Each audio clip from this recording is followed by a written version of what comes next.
Thank you, Mr. Speaker. I'll be sharing my time with the honourable member for Charles-Bourg-Saint-Charles. I'm sorry, I'm just going to interrupt. That was my mistake. Mr. Jenner, seconded by Mr. Paulus, moves that the fifth report of the Standing Committee on Government Operations and Estimates presented on Tuesday, January 31st, 2023 be concurred in. Debate. The honourable member for Sherwood Park, Fort Saskatchewan. Thank you, Mr. Speaker. I will be sharing my time with my colleague and friend from Charles-Bourg-Saint-Charles. I rise today to speak to the House about the ongoing Liberal-McKinsey scandal. This is the affair through which the government gave over $100 million in contracts to their friends at McKinsey and Company. Now, the Liberals' response to this scandal has been to say, don't worry, we're going to have the ministers responsible for Treasury Board and procurement investigate what happened in the context of Treasury Board and procurement. In other words, not only having Liberals investigate Liberals, but precisely having the Liberal cabinet ministers responsible for this issue in the first place investigating themselves. The Prime Minister thinks that an appropriate response to waste and corruption within his own government is to have the ministers responsible for that waste and corruption investigating themselves. Conservatives do not think that that's an appropriate response to scandal, and that's why we are moving this motion today to call for an independent investigation by Canada's nonpartisan Auditor General. Of course, we've seen in this House the Auditor General attacked by the Minister of Revenue. Conservatives have faith in our independent officers of Parliament, and that's why we want to bring in the Auditor General and ask the Auditor General to investigate the waste and corruption that we're seeing under this Liberal government. Now, the Liberal-McKinsey affair has, I think, three main elements to it. We can speak about corruption, we can speak about control, and we can speak about character. Corruption, control, and character. So the Liberals have given over $100 million that we know of so far in contracts to McKinsey and Company. At the same time as McKinsey was selling their services to this Liberal government, Dominic Barton, who is the managing partner of McKinsey, was leading the Prime Minister's own Growth Council. And although Dominic Barton has said, oh no, I'm not friends with the Prime Minister, I barely know these people. I didn't recognize him in an elevator the first time I saw him. On the other hand, we have the Deputy Prime Minister talking about how close Dominic Barton was to the Prime Minister, how accessible he was, and how they had a relationship of being able to contact each other anytime that was built up over time. So on the word, at least, of the Deputy Prime Minister, we have a close relationship between the managing director of McKinsey and the Prime Minister. We have the leadership of McKinsey. We have analysts at McKinsey that are doing analytical work for the Prime Minister's Growth Council at the same time as McKinsey is selling its consulting services to the government. And no surprise under those circumstances, when we have these clear conflicts of interest, close relationships, conflicts of interest, no surprise that there was a significant spike in terms of the volume of contracts that McKinsey was getting from the government. So we have conflict of interest driven by these relationships. But let's talk as well, Mr. Speaker, about control, because Canadians are asking, who's pulling the strings? Who's making the decisions? Who's really deciding in terms of the direction of the government? And what has been happening with this government is they've been bringing in high-priced outside consultants who have been both selling to the government but also making very significant policy decisions, doing work that actually the public service has said, we could be doing this work ourselves. We don't know what these consultants are doing, but the consultants are playing a very significant role setting policy, setting direction, and in fact, they are not subject to the same kind of transparency requirements that exist for the public service. If Canadians want to know what discussions are happening within the public service, they can use the transparency and accountability tools that are available to them. But if Canadians want to know about decisions that are made at McKinsey that are in fact shaping what happens in government, they're not able to access that information. In fact, up until now, McKinsey hasn't even been willing to provide its client list. And that's a huge problem because McKinsey has a history of actually working on both sides of the same issue. In the United States, we had instances where they were working for the FDA that is responsible for approving drugs, and they were working for pharmaceutical companies at the same time.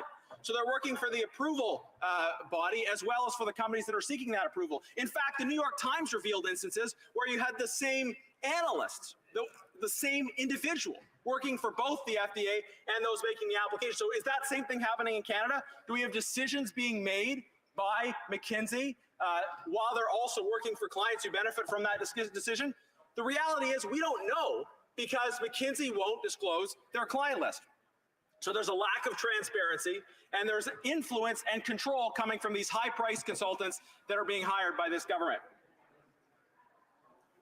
So there are issues of corruption, there are issues of control, but there are also issues of character. Mr. Speaker, who is this company? Who is McKinsey? And what have they done around the world? Well, most notably, for the impact it's having here in Canada, McKinsey worked for Purdue Pharma. Purdue Pharma is the company that invented OxyContin and that was responsible for fueling and driving the opioid crisis that has devastated our communities. Purdue, in 2007, pled guilty to criminal misbranding of their products, downplaying addiction risk, aimed at marketing these opioids to people so that they could make money, totally with total disregard for the suffering that this caused. Now, after 2007, despite having pled guilty, McKinsey continued to do work for Purdue Pharma. McKinsey put together proposals aimed at helping Purdue Pharma supercharge their sales of opioids with a number of recommendations. Those recommendations included, incredibly, paying bonuses to pharmacists in instances of overdose deaths. They included, in cases where pharmacies, traditional pharmacies, were trying to put in place mechanisms to prevent overprescription, McKinsey proposed that you could have a mail-in process for people to order opioids without needing to go to traditional pharmacies and thus be able to circumvent the checks that existed. So with no regard for basic ethical or moral norms, you had McKinsey doing this kind of work for Purdue. And that was at a time when Dominic Barton was leading McKinsey, and I asked him about it at committee last week, and Mr. Barton said he had no idea that Purdue was doing this, that McKinsey was doing this work for Purdue. They were a client for 10 years, and the managing director claimed he had no idea. But McKinsey has done other work around the world. They've done work with with Russian state-owned and affiliated companies. They've done work with a Chinese state-affiliated company that's building militarized islands in the South China Sea. So these speak to the character of this company. And you want to talk about conflict of interest. You have a company that's doing work for the Department of National Defense here in Canada while they're working with Russian state-owned and affiliated companies, while they're working with a Chinese company that's building militarized islands in the South China Sea. McKinsey did a report for the Saudi government in which they identified influential dissidents who were driving criticism of Saudi economic policy. And not surprisingly, after those accounts were identified, these dissidents were subject to various forms of harassment. One of them actually lives in Canada and was subject to harassment on Canadian soil. So we have corruption, we have conflict of interest, we have control, we have a lack of character from this company. But this is the company that the Prime Minister keeps. This is the company that has gotten over $100 million in contracts. While Canadians are suffering, Mr. Speaker, well-connected Liberal insiders have never had it so good, and especially the well-connected Liberal insiders at McKinsey. And in the context of this scandal, the government's response is we're going to have the cabinet ministers responsible for procurement and for Treasury Board do their own investigation. That is clearly not good enough, Mr. Speaker. We cannot trust these Liberals who have made a complete mess of governance, who are wasting taxpayers' dollars, giving money to their friends at the same time as the public service is growing. The public service is growing, they're giving money to more and more money to outside consultants. We can't trust these Liberals who are responsible for these scandals to then come in and say they're going to investigate themselves. And that is why, as an urgent matter, we are saying it is time to ask the Auditor General to come in and get to the bottom of what happened here. We need the resources and the ingenuity of the Auditor General to get to the bottom of what is happening, to assess value for money. Now, there are many different aspects of this scandal. Canadians need to decide at a basic character level, is this the kind of company that they want to see their Prime Minister doing business with? But the Auditor General is well positioned to assess value for money, to say, what did we actually get for this $100+ million? How much money was actually spent, by the way, because we can't get a straight answer from the government on this. But moreover, was there value for money? The public service has said, many public servants have told the media, we don't know what work was done here. They brought in PowerPoint slides. They said they were going to change everything. Nothing got done. Mr. Speaker, it's time to bring in the Auditor General. Conservatives want this motion adopted so that the Auditor General will help all of us get to the bottom of what happened between the Liberals and McKinsey. Question and commentaire, questions and comments. The Honourable Parliamentary Secretary to the Government House Leader. Yes, so thank you, Mr. Speaker. I'll get the opportunity to explain why I suspect the Conservatives might be bringing forward this motion when I address it on the floor. But the question I have for the member is, in regards to Dominique Barton or McKinsey, has Stephen Harper ever issued a contract, or his government ever issued a contract to either? Sherwood Park, Fort Saskatchewan. Thank you, Mr. Speaker. In fact, the motion that is before the House asks for those records from 2011. So we are quite open to the Auditor General doing that work as well. My understanding of the record is that there has been dramatic growth, some 50-fold has taken place under this government, that there were very small volumes in that earlier period, and then there's been 50-fold growth under this government. And I will just say that some of the ethical scandals that I've mentioned, the collaboration with state-owned and affiliated companies around the world, the work with the government of Saudi Arabia, the work with Purdue Pharma, all of that has come out subsequently. All of that has come out since. So this government's been in power for 8 years. We've seen what they've done, dramatically increasing spending on outside consultants, McKinsey in particular, and this government has to be accountable for their record. Question and commentaire, questions and comments. The Honourable Member for Sandwich Gulf Islands. Mr. Speaker, and thanks to the honourable colleague. This motion does raise an issue that is of concern to Greens as well. Contracting out is always a subject of concern. The Federal Civil Service needs to have a fully robust capacity for policy advice, nonpartisan advice, and contracting out so very much to one specific consulting firm does raise concerns for us as well. And as noted by the Honourable Parliamentary Secretary, it's not the first time also the Conservatives contracted out to McKinsey. There are a lot of issues that we want to continue to seek out and find out why certain firms have special access. So I just want to throw in to ensure that the Conservatives know that Greens will continue to press for a full investigation of the SNC-Lavalin affair that was dropped without answers. Sherwood Park, Fort Saskatchewan. Well, thank you, Mr. Speaker. Certainly on this side of the House, we're prepared to work with any individuals and any parties that want to help us get to the bottom of these scandals we've seen under this government. There has been a ceding of control by Liberals to outside consultants. There's been waste of money, duplication of efforts. There's been conflicts of interest.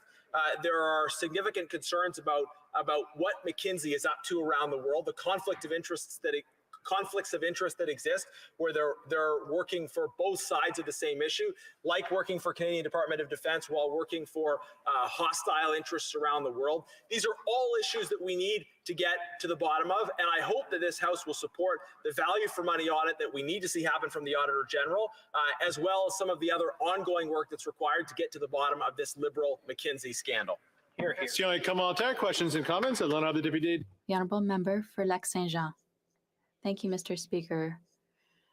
I'd like to congratulate my colleague from Sherwood Park, Fort Saskatchewan, for his speech. It's very enthusiastic. It's great. I like the motion that's been put forward. I think we need to shed light on the relationship between McKinsey and the government since 2011. I find that the Conservatives are able to put forward a good motion because they're dating it back until when they were in power.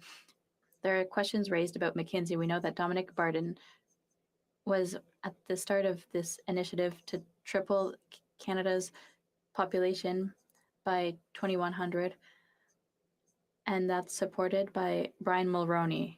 So I was wondering with the Conservatives, if Mr. Mulroney, by supporting that initiative, if it's the voice of the Conservative Party and their vision on that. Thank you, Mr. Speaker. For Sherwood Park, Fort Saskatchewan. Well, thank you, Mr. Speaker. I mean, today we're having a discussion about McKinsey, and I spoke in my remarks about the issues of control. Now, we can have debates in this House about how we approach immigration policy, various aspects of that policy. I think what we should agree on is that those decisions should be made by the people's representatives, that they should be made in a transparent way. And if there's conversations happening within the bureaucracy, those should be subject to the same kind of transparency and accountability mechanisms that we have come to expect from our government.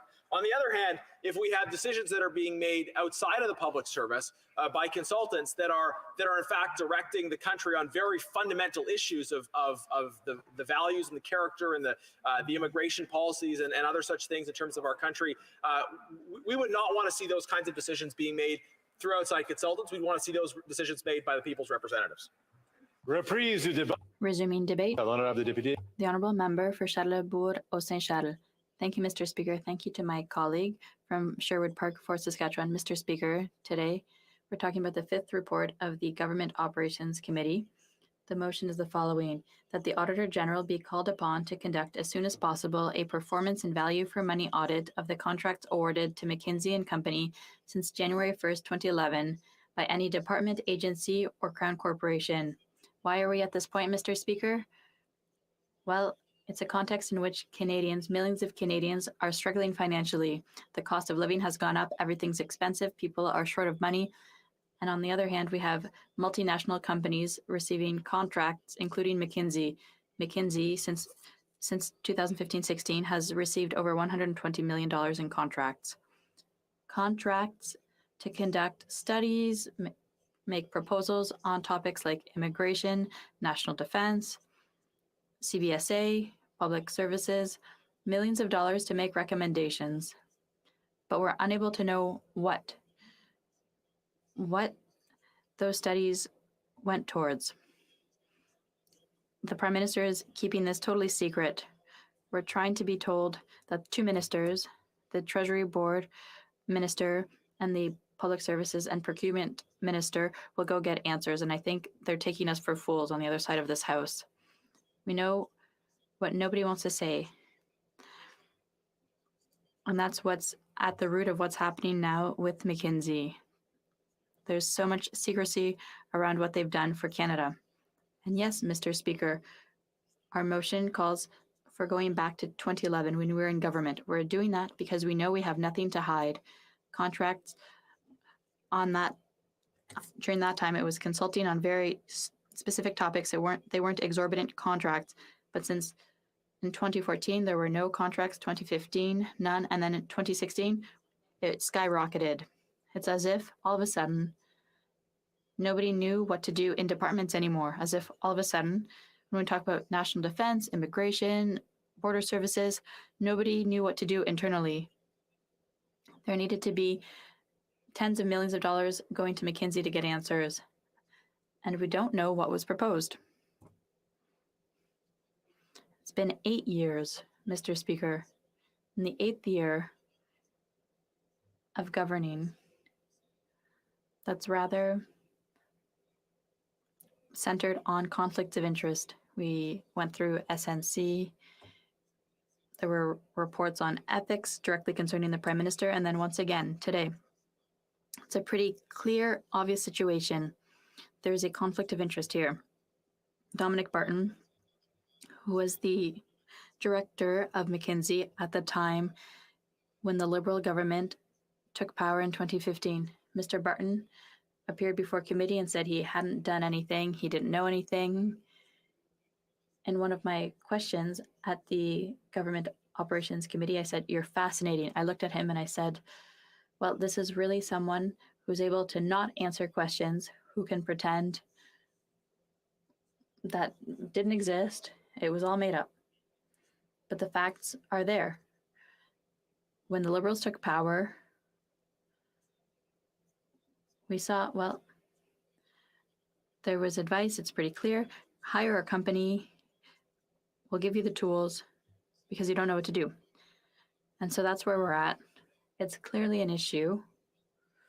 There's an ethical problem around this, but in the end, the priority for our motion is that the Auditor General,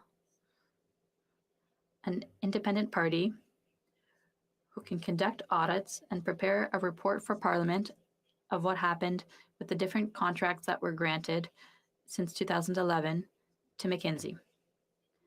Taxpayers who pay those bills have a right to know, Mr. Speaker. As I've said, the government over 8 years has lost control of public finances. Everybody knows it. Debt has been doubled. We'll be having to pay interest on the debt. It'll be $40 billion a year.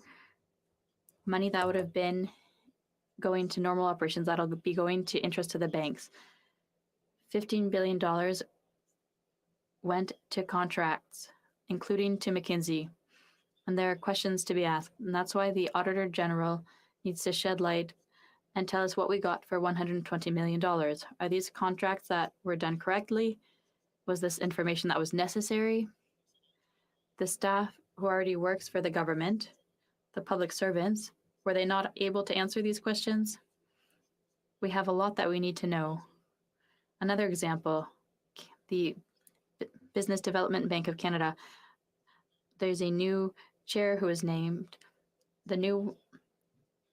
And a contract was given to McKinsey for the Business Development Bank of Canada.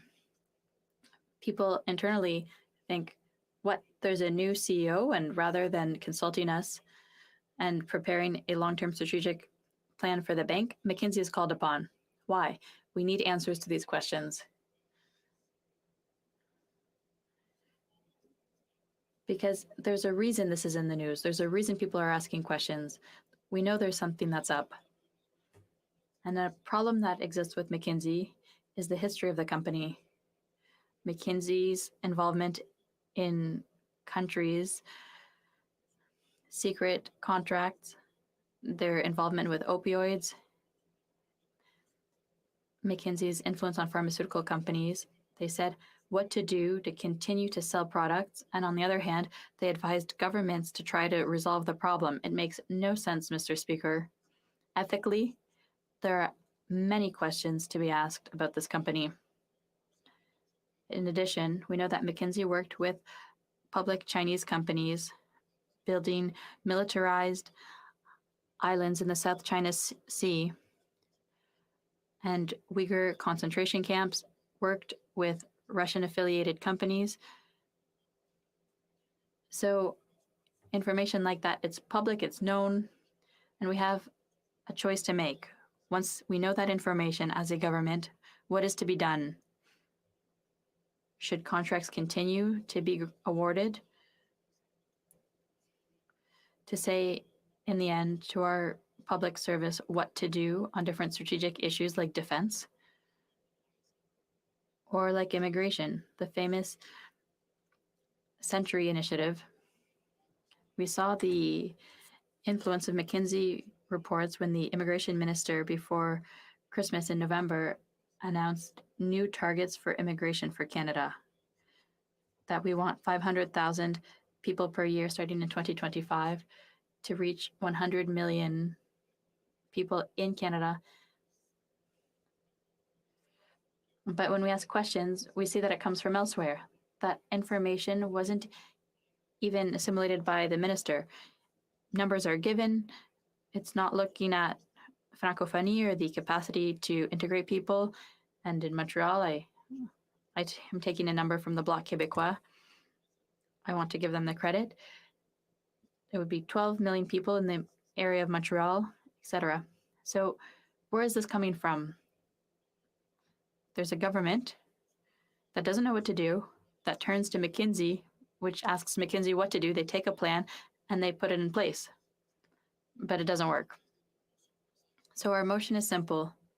We hope that the government will accept it and understand that we need the Auditor General to shed light on this, that we need to see what happened, and especially in a time when the economy is difficult, when Canadians are paying taxes and want their government to manage it responsibly. And over 8 years, we see a lot of waste, and we see contracts being given to friends to advise on things that should be done at lower cost at least. And we should know what was the presentation and see if it makes sense or not. That's the goal of having consultants. If they have good ideas, we'll take them. But if we don't know what the idea was, and then we see some things, there might be something fishy. Question et commentaires, questions and comments. The Honourable Parliamentary Secretary to the Government House Leader. Yes, thank you, Mr. Speaker. I wonder if the member could be very clear and indicate whether or not Dominic Barton has ever met and sat down with Stephen Harper. The Honourable Member for Charlebourg-Haut-Saint-Charles. Of course, the Conservative government at the time, with Minister Flaherty, worked with Dominic Barton. We've never hidden that.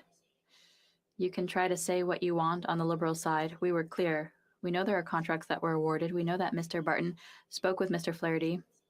But what we know currently is that in 2014, there were no more contracts awarded to McKinsey when we were in government. And then with the transition in 2015, there was no contracts. And in 2016, it took off. And we want to know why. Question et commentaires, questions and comments. L'Honorable Député. The Honourable Member for Shefford. Thank you very much, Mr. Speaker. I'd like to thank my colleague from Charlebourg-Haut-Saint-Charles for his speech. He named the ethical issue in his presentation, and it's huge in relation to McKinsey. A private company is hired to make recommendations in place of the public service without having been legitimately elected, but for private interests. These are conflicts of interest that are serious, and these are obvious issues. He mentioned the Century Initiative, and it doesn't take into account the dignity we could have in welcoming people. This is because of a private company. So, Mr. Speaker, I'd like to hear him talk about the importance of this ethical issue. The Honourable Member for Charlebourg-Haut-Saint-Charles. Thank you to my colleague from Shefford for her question. So that's at the heart of the matter. When there's secrecy surrounding all of the studies, $120 million to a company that gives strategic plans on how to direct the destiny of Canada, we have a right to know. And the secrecy surrounding all of this, the way things are done, for example, with defense, when the Minister of Defense, and defense is strategic, the Department of Defense receives strategic advice from McKinsey, and then the same company gives strategic advice to defense companies like Lockheed Martin or others. Well, we clearly see a conflict of interest. And when I asked Mr. Barton the question in committee, he answered, yes, but we keep a wall between the two. But the wall, we have it because the department has information, private companies have information, and those who know everything, it's McKinsey. Parliamentarians here, well, we don't have that information. Questions and comments. The Honourable Member for Churchill, Kawatanokaski. Merci, Monsieur le Président. Thank you, Mr. Speaker. My question for my colleague, well, it's rather a comment. We know that Canadians are going through hard times with inflation, the cost of living. Life is becoming more and more difficult. And on the other hand, they see that the Liberal government is sending money towards their friends and contacts with Canadians' money, with the money of taxpayers. What does he think of that injustice in these difficult times that many Canadians are experiencing? The Honourable Member for Charlebourg-Haut-Saint-Charles. Thank you to my colleague for her question. That's the preamble of my speech. We are in tough times. People are working hard for their money. Many don't have enough because inflation means that everything costs more. And now we have a government blowing through public money for issues that deserve answers. And so we're calling on the Auditor General to be called upon to conduct audits on the McKinsey contract. Question et commentaires. The Honourable Member for King Vaughan. Thank you, Mr. Speaker.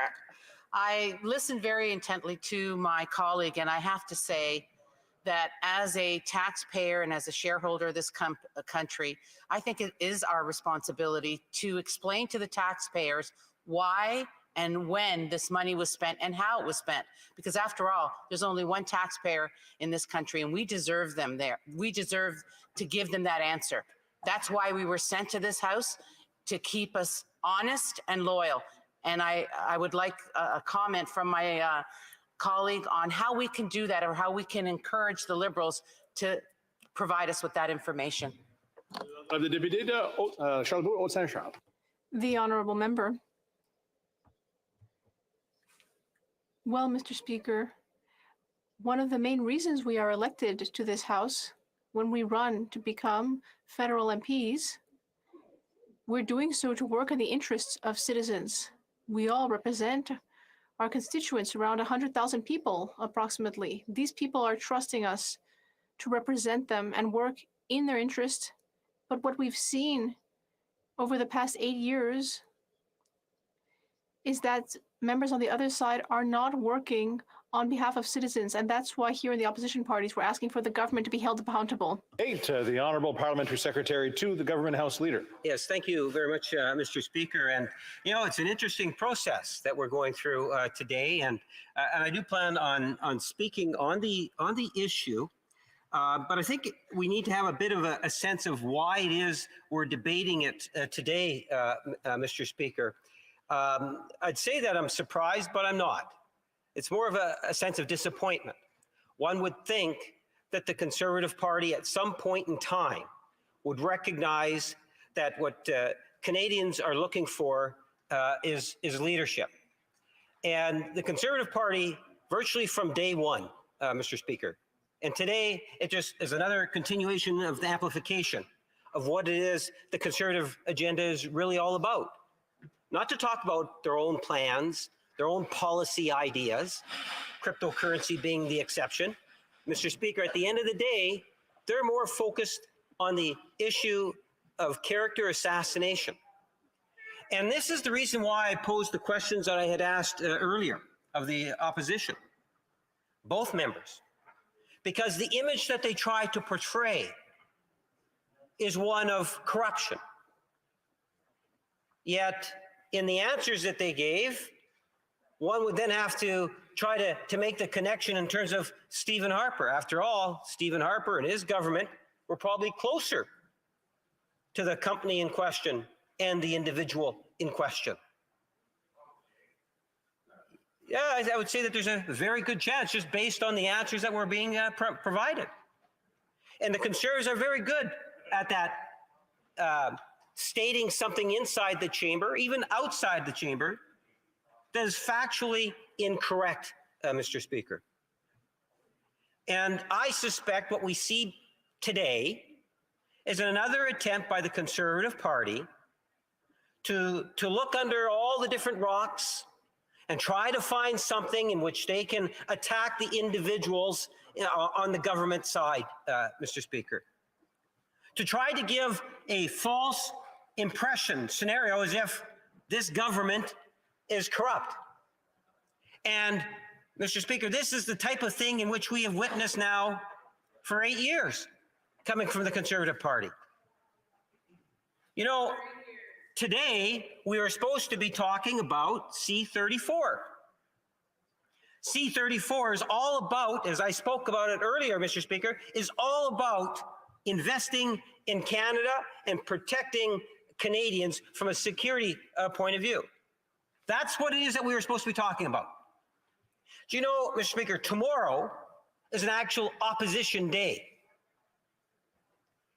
Why is that important? Because I believe that the Conservatives are once again using a motion, and this time they're taking a motion that was passed in a committee.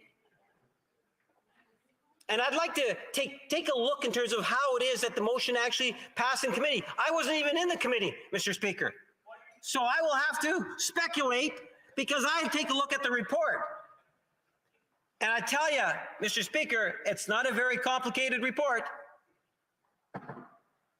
I would summarize it by saying a majority of the individuals on the committee got together and say, hey, let's see if we can pass this motion so that the Conservative Party could bring it into the House to have a concurrence motion. And as Conservatives across the way heckled, "Hear, hear," that's what it is that actually had taken place, as confirmed by the Conservative opposition, Mr. Speaker. So in essence, what they're doing is they're taking another day of debate where we were supposed to be talking about C-34, and they're hijacking that so that they can talk about this issue. Well, Mr. Speaker, they would say, well, gee whiz, we should be able to talk about this issue. And you know what, Mr. Speaker? The rules do allow for that. We do have opposition days. We have an opposition day tomorrow.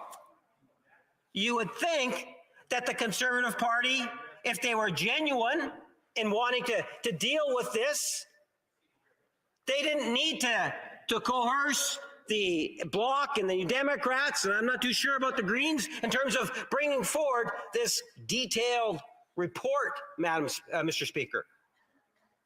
And I say detailed report, I could read it and have it read in a minute. That's how detailed the entire report is. You know, I've been on standing committees, not too many, Mr. Speaker, but I have sat on standing committees. And they do some fantastic work. But at times, they get a little too political, I would suggest.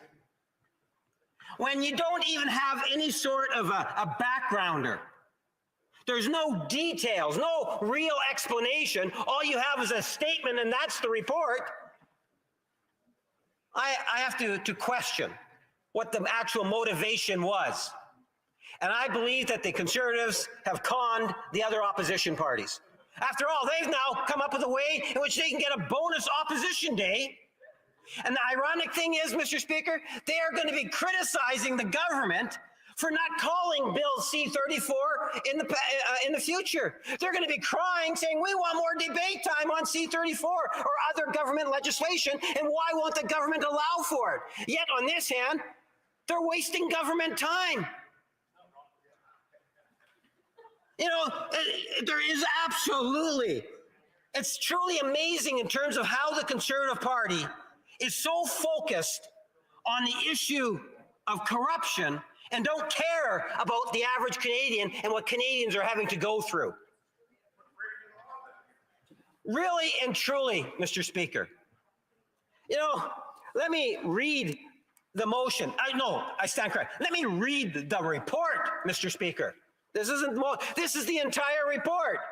That the Auditor General be called upon to conduct as soon as possible a performance and value for money audit of the contracts awarded to McKinsey & Company since January 1, 2011 by any department, agency, or Crown Corporation. I figured the 2011, that's the entire report, Mr. Speaker, but I figured the 2011 was probably a compromise. The Bloc probably said, well, you know what, we got to go beyond just the Liberal years to include some of the Conservative years. So maybe they had to compromise a little bit in order to get the agreement to ultimately get it to pass so that the Conservative Party could have another bonus opposition day at the expense of debating government legislation. That's what I suspect. And the member across the way says, well, we're not nervous. He didn't hear the answers from his colleagues. You know, we know the current Prime Minister doesn't have a relationship with Dominic Barton, Mr. Speaker. We know that. Dominic Barton himself has said that. The former Conservative member just spoke and gave me an answer, and he said that Dominic had a relationship with Jim Flaherty. Who was Jim Flaherty? He was the Minister of Finance under Stephen Harper. Really? I thought this was all about Liberal friends. You know, Flaherty was not a Liberal. That is true. And Dominic and Flaherty met. But that doesn't fit the agenda that they have, Mr. Speaker. You know, I asked in terms of were there contracts under Stephen Harper? And what was the answer? Yes. So there were contracts with the company. And the Stephen Harper government knew Dominic, yet they're saying that it was a friendly Liberal company, and we gave them all these contracts. Well, Mr. Speaker, I would suggest to you that that is a gross exaggeration to try to give the impression that this company received contracts from this government because of a friendship or because of a political affiliation. And the Conservative Party knows that, Mr. Speaker. But it doesn't matter because the facts is that the Conservatives want to focus their attention on the character assassination. And that's really what it's all about, Mr. Speaker. I think that at the end of the day, we need to recognize that at times there is a need to have outside contracts. This is not the only government that has outside contracts. Whether it's provincial governments, municipal governments, indigenous governments, whether it's private sectors, many of the different corporations, nonprofit groups, all at times go outside in order to get contracts. As Stephen Harper did with the very same company that they're asking the public accounts to look at, Mr. Speaker. They talk about, well, there's been growth. Well, no kidding, there's been growth. Have they not been around for the last 3 years? Did they not realize that we've been going through a pandemic, Mr. Speaker? Do they not understand that there has been a great deal of pressure on Canada's civil servants and our public sector? You know, we develop programs virtually from ground zero. CERB program is a good example, Mr. Speaker. Now, I don't know what contracts were actually awarded offhand, Mr. Speaker, to McKinsey and Company. But I can tell you that many of the programs that we established didn't exist prior to the pandemic. And of course, you're going to be doing some work outside of the civil service when you have those type of demands that are there. I would hazard a guess that you will find that not only did Canada as a nation, but so would the United States and European countries have done likewise. I suspect you will find that over the last 3 years, there has been an increase in the contracting out of consulting and so forth. And I would challenge the Conservative brain thrust to clearly demonstrate that I'm wrong with that assertion, Mr. Speaker. But I don't believe you'll be able to find that. I'm not talking about the brain thrust, I'm talking about the examples, Mr. Speaker. At the end of the day, I do believe that governments around the world were put into a position over the last few years because of the worldwide pandemic to reach out and different times dictate different forms of actions. I'm not too sure in terms of why it is that the debate today had to be sidetracked with C-34. Because it seems to me that at least the majority of the House was in favor of it. And I would like to have seen that bill ultimately even considered for passage, or at least have more time for debate, Mr. Speaker. And it'll be interesting to see and get the feedback from the official opposition in particular as to how many more hours they feel should be debated on that piece of legislation. I would have thought that on the issue that we're talking about today or this afternoon right now would have been a better discussion to have at the committee stage and an actual report that provides a few more details.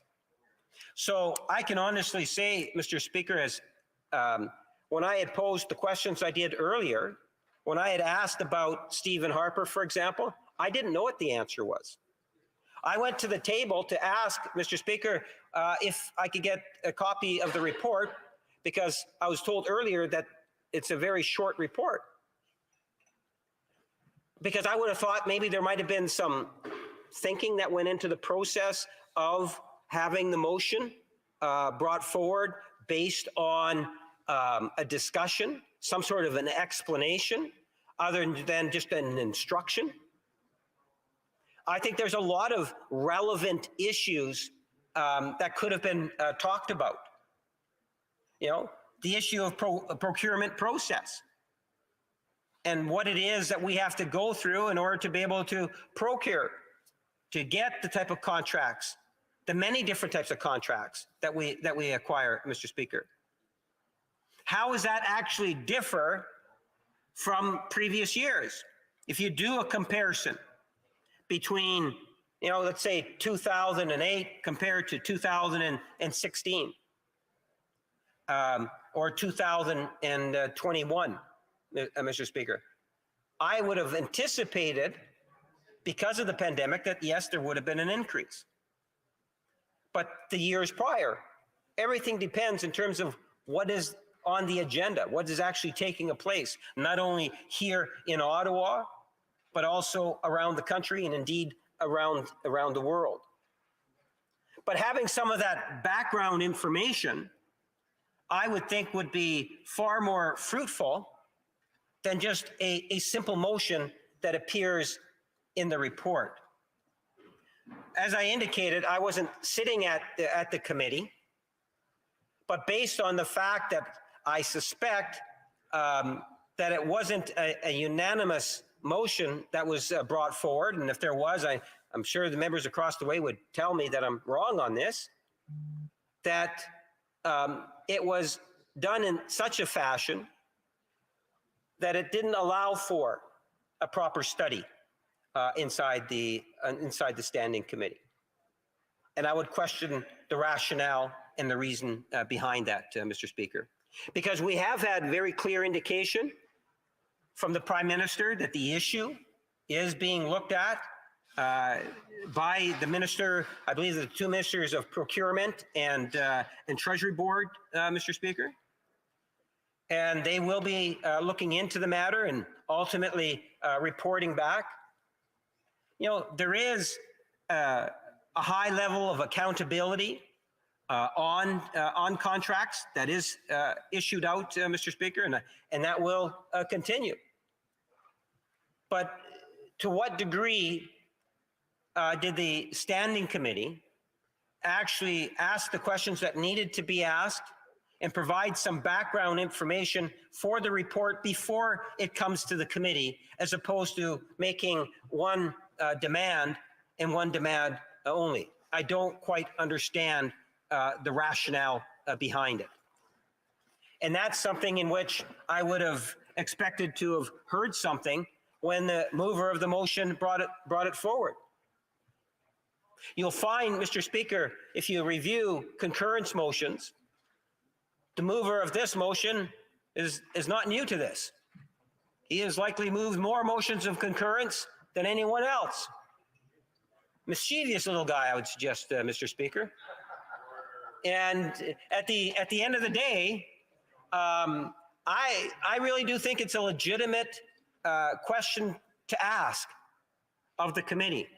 Why was there not any sort of opportunity to get some sort of a background analysis in terms of to justify the position that the committee has actually taken? And I would hope that members in addressing this motion will see it for what it is. Because I see I'm running out of time there, Mr. Speaker. 2 minutes, yeah. I'm hoping that that members will see it for what it is. And this is not a genuine attempt for more transparency and accountability. That is what it is not, Mr. Speaker. What it is an ongoing attempt by the official opposition in particular to try to engage in personal attacks, character assassination, anything that can be perceived as making the government look as if it's corrupt. They will bring it up and they will hammer it, Mr. Speaker, because they don't want to talk about policy. If we weren't debating this, Mr. Speaker, we'd be debating investments into Canada. the type of investments that create thousands and thousands of jobs. We'd be talking about the many good things that are happening and providing constructive criticism, no doubt, in terms of where it is or how it is we can change public policy, Mr. Speaker. But I don't believe the Conservative Party is interested in public policy. Not at all. I believe they're only interested in one thing. And I've made reference to that, Mr. Speaker, and I find that unfortunate. And I would leave it, Mr. Speaker, at the point of just saying to the opposition that when it comes time, when a time allocation happens to come in on some piece of legislation, I hope each and every one of you will reflect in terms of the way in which you chose today, as opposed to debating government bills. You want to stay the course of character assassination and to usurp government business and take it as another opposition opportunity for debate, as opposed to debating government legislation. And I think this is legislation C-34 ultimately is a good piece of legislation that would have been nice to have continued that debate, have those additional 3 hours of debate. Through that, Mr. Speaker, you know what, we lost, 15, 20 MPs that could have had the opportunity to contribute to that actual debate. But we'll have to wait and see. I see my time has expired. Thank you. Questions and comments? Question et commentaire. The honourable member for Sherwood Park, Fort Saskatchewan. Thank you, Mr. Speaker. So one of the questions that my friend across the way asked is, why do we insist on talking about Liberal corruption?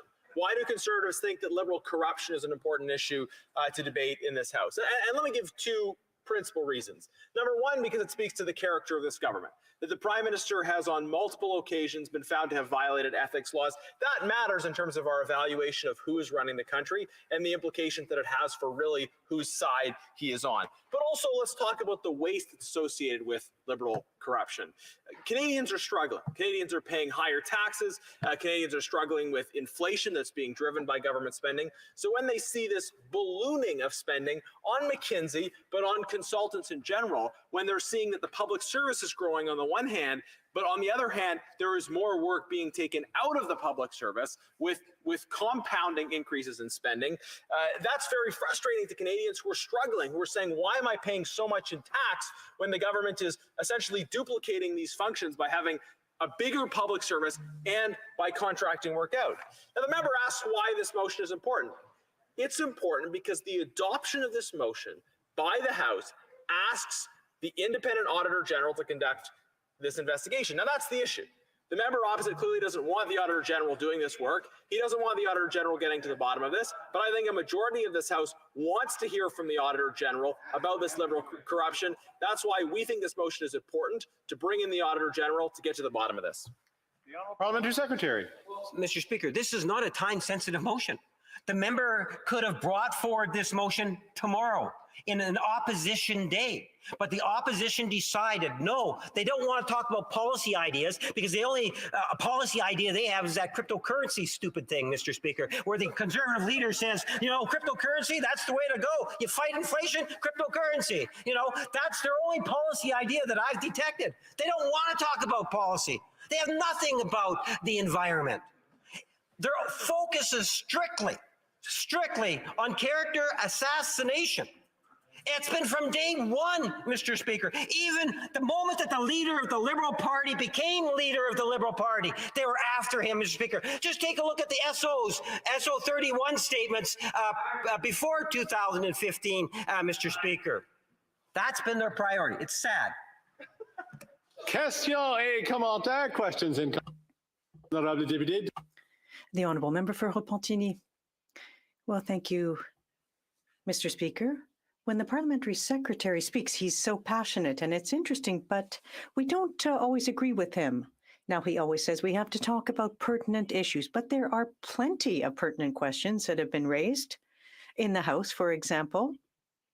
With respect to the McKinsey situation, there are some troublesome facts. When the contracts were granted, the company was already facing serious ethical questions and issues across the world. It's associated with the opioid crisis, with immigration, that was already mentioned.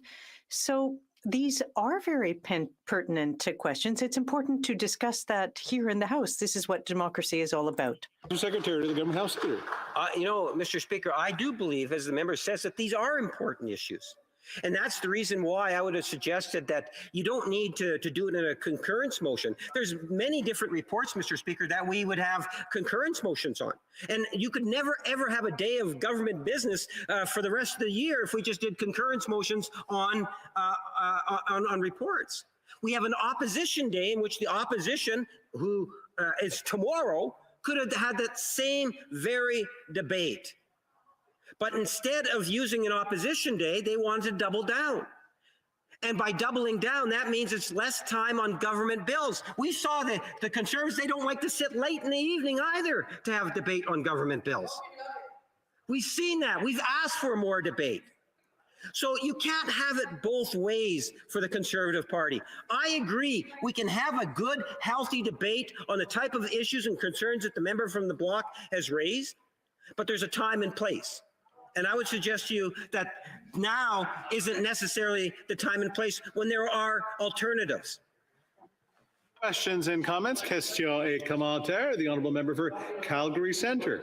Thank you, Mr. Speaker, and I thank my colleague for his comments on why we're having this debate here today. And I arrived here today ready to debate the matter on hand. And the feedback I got from my constituents was, where did this $100 million plus go that the government has wasted on one consultancy over the handful of years?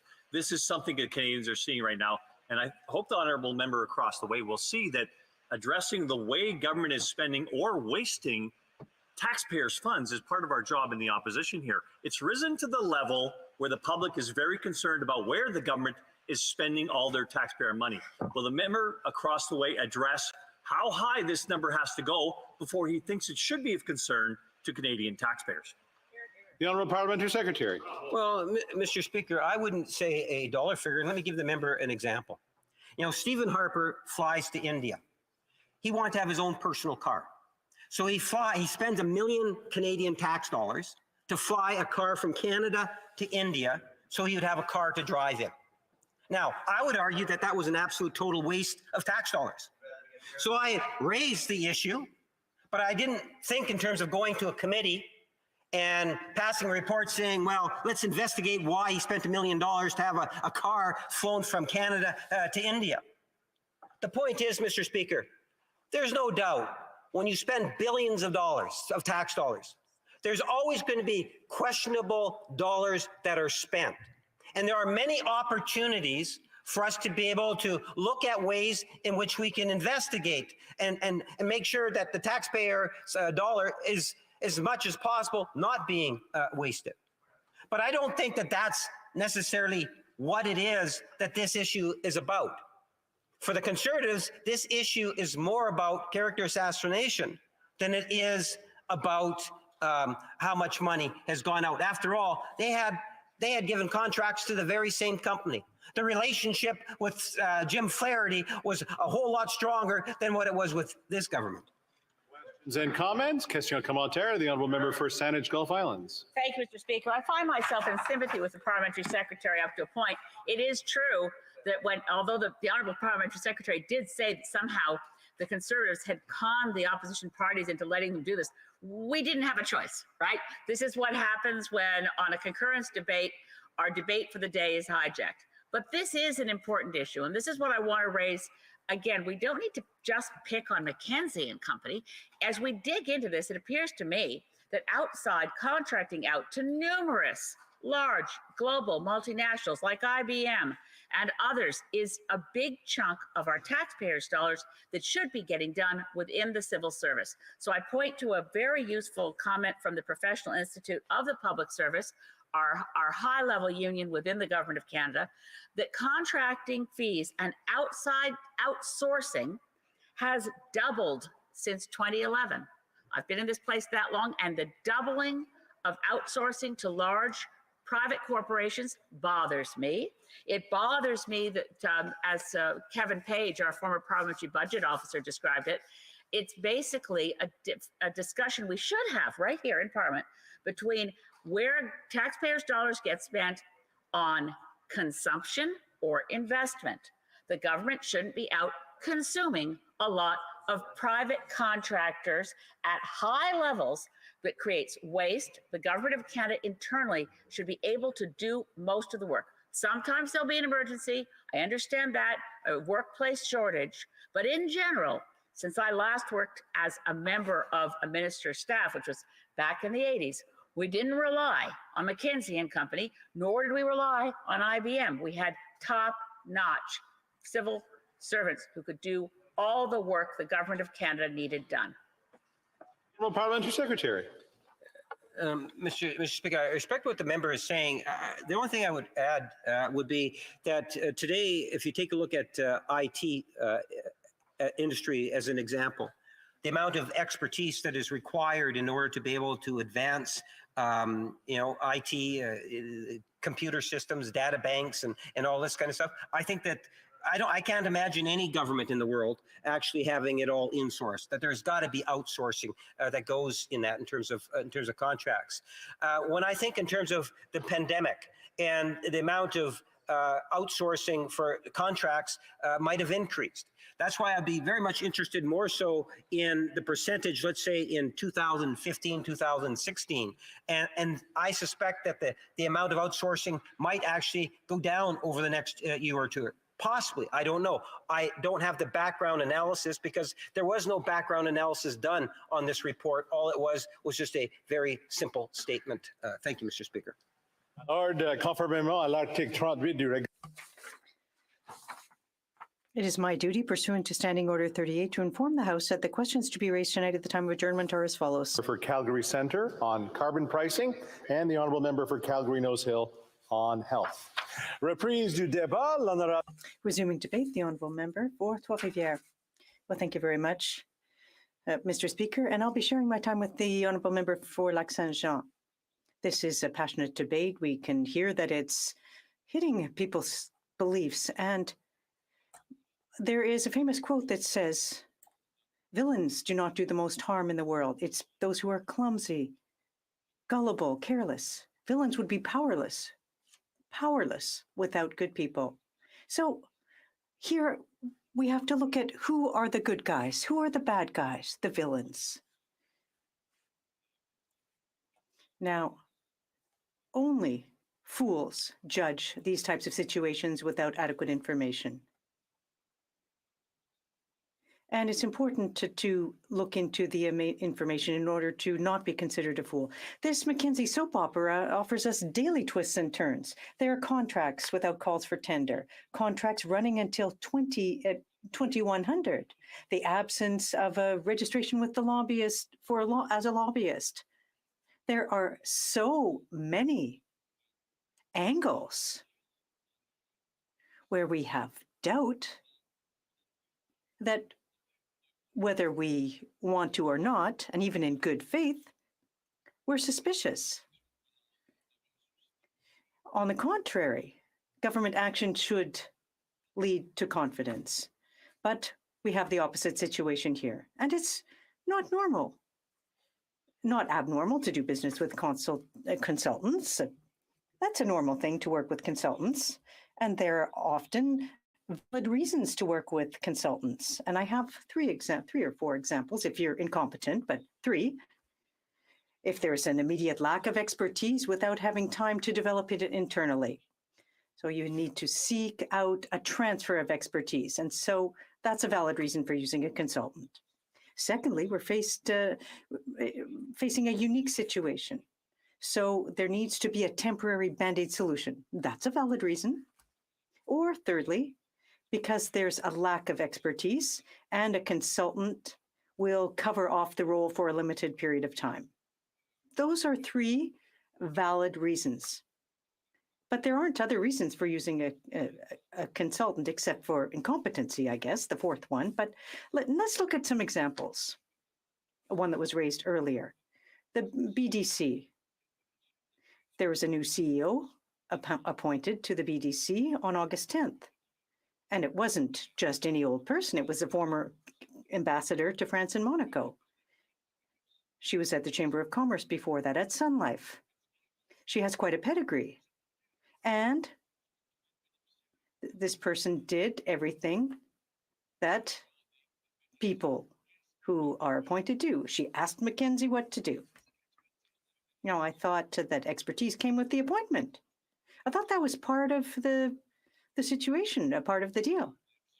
No, I think in order to be in charge of BDC is to be in a position to be, you must be able to contact McKinsey. And it seems to be a reflex for this Liberal government now. But no one elected McKinsey. Now here, we're talking, if we look at a private company, but it's one that's putting forth public policies in the place of a government.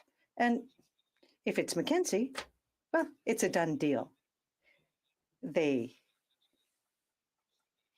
have an excellent research system, and it was built when it did pro bono work at the expense of others, and it leads to a number of questions.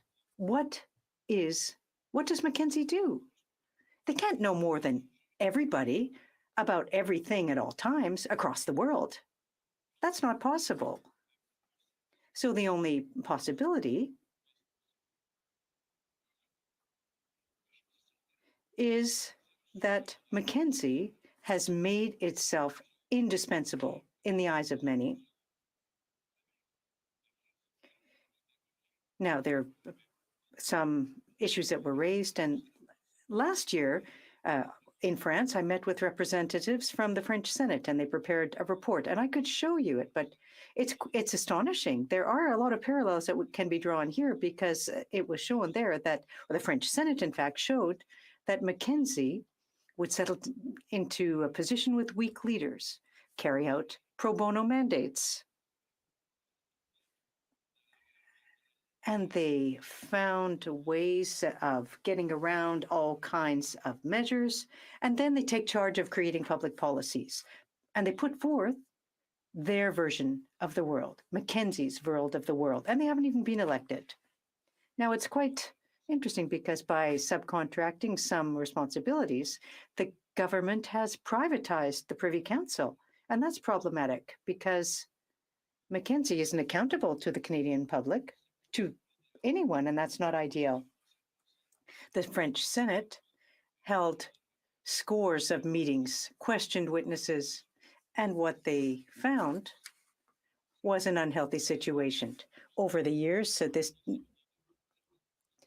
obsession with a zero deficit has shown certain things, and my three reasons that I mentioned earlier are very important, but what we saw was that they needed to publish open data on the nature of the contracts, on the costs, and the accountability framework.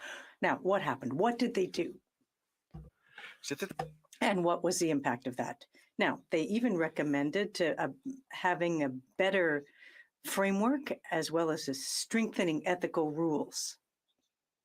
Now, the ethical rules sometimes are quite scary because for a consultant, the first commandment is ensure that you'll make a profit. That's the first commandment. The second is ensure that it's renewed. And the third is number 1.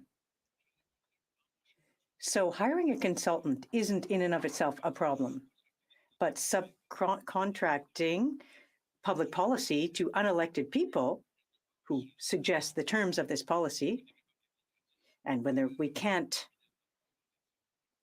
contradict them, is unethical. There is no accountability from McKinsey. And McKinsey, to my mind, isn't the enemy. Somewhere, I think we need to focus on government management.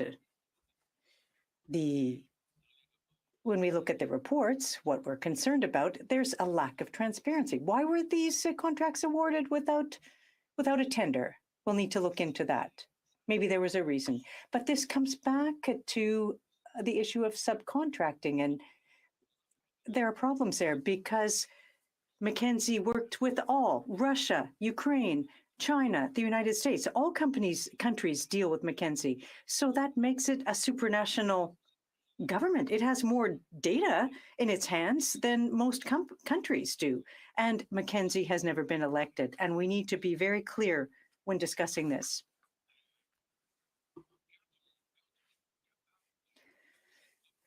If we can't put in place our own policies, well, there's a name for that. It's called incompetency. And I think that today we're facing a government that's worn out, that isn't even bothering to govern. The Liberal government wanted to be a majority government, but it's not. And I would have liked to have been an artist, but I'm not. Maybe I should ask McKinsey. Maybe they could help me become an artist. Maybe they would help me. But, you know, we need to stop. And I'd like to say that there's something talking about a saying. If in order to succeed, we need to be in the dark, it's probably unethical than something that. So if we need to do something in the dark, it's probably unethical, more so than something that can withstand the light. And I think that when it comes to McKinsey, what we're seeing is a lot of obscurity. Thank you very much, Mr. Speaker. The Honourable Parliamentary Secretary to the Government House Leader. Yes, thank you, Mr. Speaker. And, you know, procurement has regulations, and there's a process when you have to look at letting out contracts. And I think there's wonderful opportunities that can fairly easily be provided, especially from a parliamentarian's point of view, when we have standing committees that could take a deep dive into the issue and look at ways in which we can improve how contracts are let out, when it's good to sole source a contract, for example, in what situations, in emergency situations, as another example, where it could potentially be used in a rather quick fashion. My question to the member is, would he not agree to be able to look at the types of issues that the member is actually raising, that there would be a great deal of benefit in terms of taking that deep dive at a standing committee and just reviewing how contracts are put together and issued out, making sure that our regulations keep up with the times? The Honourable Member for Trois-Rivières. Thank you to the member for Winnipeg North for his question. Of course, there's work that's already being done in committee, so we'll let the committee do its work. However, the revelations that are piling up worry me, and I think it goes beyond the procurement committee, which will be looking at contracts. But my concern today is about the integrity of the state itself. And I think there are other committees that will do more work, but that's a concern I'd like to present in the House because it goes beyond procurement. Procurement is one thing. There are rules. Have they been followed? We'll see. But subcontracting public policy to non-elected people, that concerns me. Questions and comments? The Honourable Member for Oshawa. Thank you very much, Mr. Speaker. And I want to thank my colleague for a very important speech because he points out the difference. Okay, so for procurement, there is a certain something that is getting received. But with the McKinsey situation, it's about advice. And we have some of the best public service members in the world.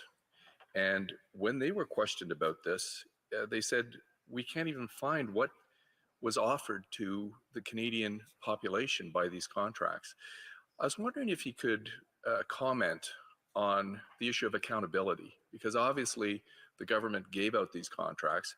What do you think you can do to help improve the confidence in the situation? Because Canadians, what I'm really worried about is they're losing trust in our institutions with each scandal that comes from this Liberal government.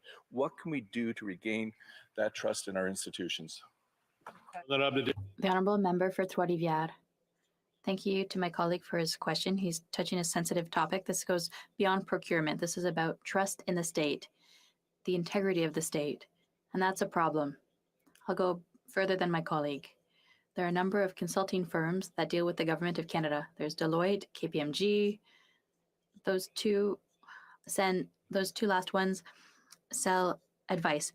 McKinsey sells influence. That's not the same thing. Influence is something that should be better guided.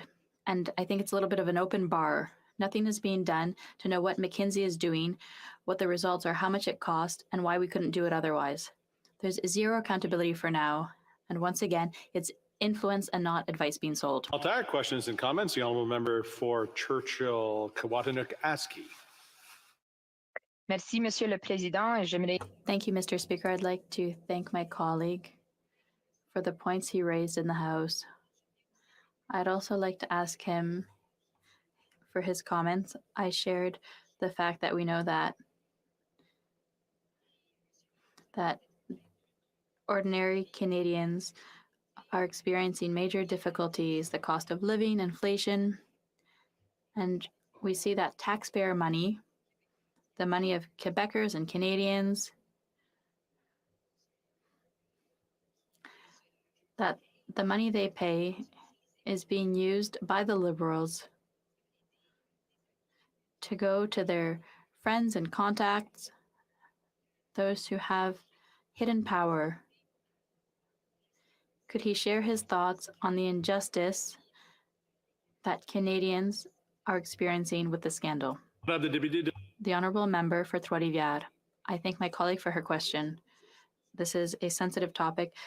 When I was in Trois-Rivières over the weekend, people were talking to me on the street. They know my background in ethics, and they're saying, why is this a whole gang of, well, I'll spare you the terms they used. But people are concerned with what's happening because they say there's inflation, there's all of this. What can we do? Please do something. Thank you very much. Reprise du débat. Resuming debate. The Honourable Member for Lac-Saint-Jean. Mr. Speaker, thank you. I hadn't planned to begin like this, but the Parliamentary Secretary to the House Leader is leading me to do this. I heard his speech, and he spent his whole speech saying that we shouldn't debate the Conservative motion, that it wasn't the right place. He even told us you could have used an opposition day. It's always the same thing with the Liberals. When they don't want to talk about a topic that scares them, they say we should be talking about something else. I'll give you an example, Mr. Speaker.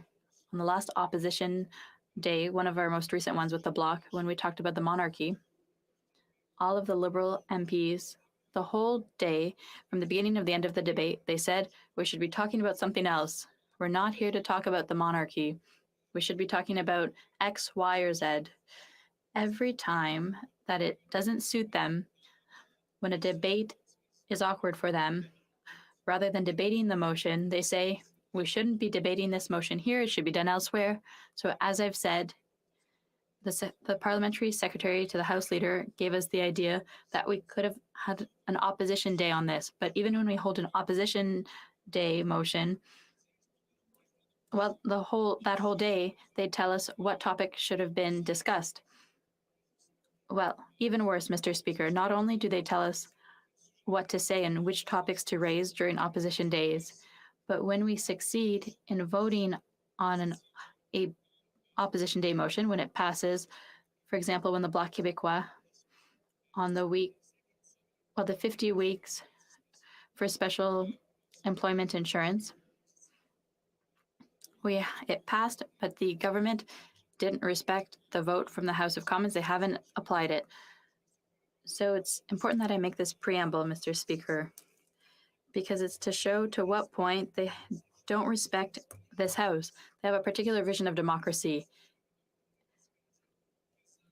If they have respect for this House and for the people whose money they're spending, well, this Conservative motion is very relevant.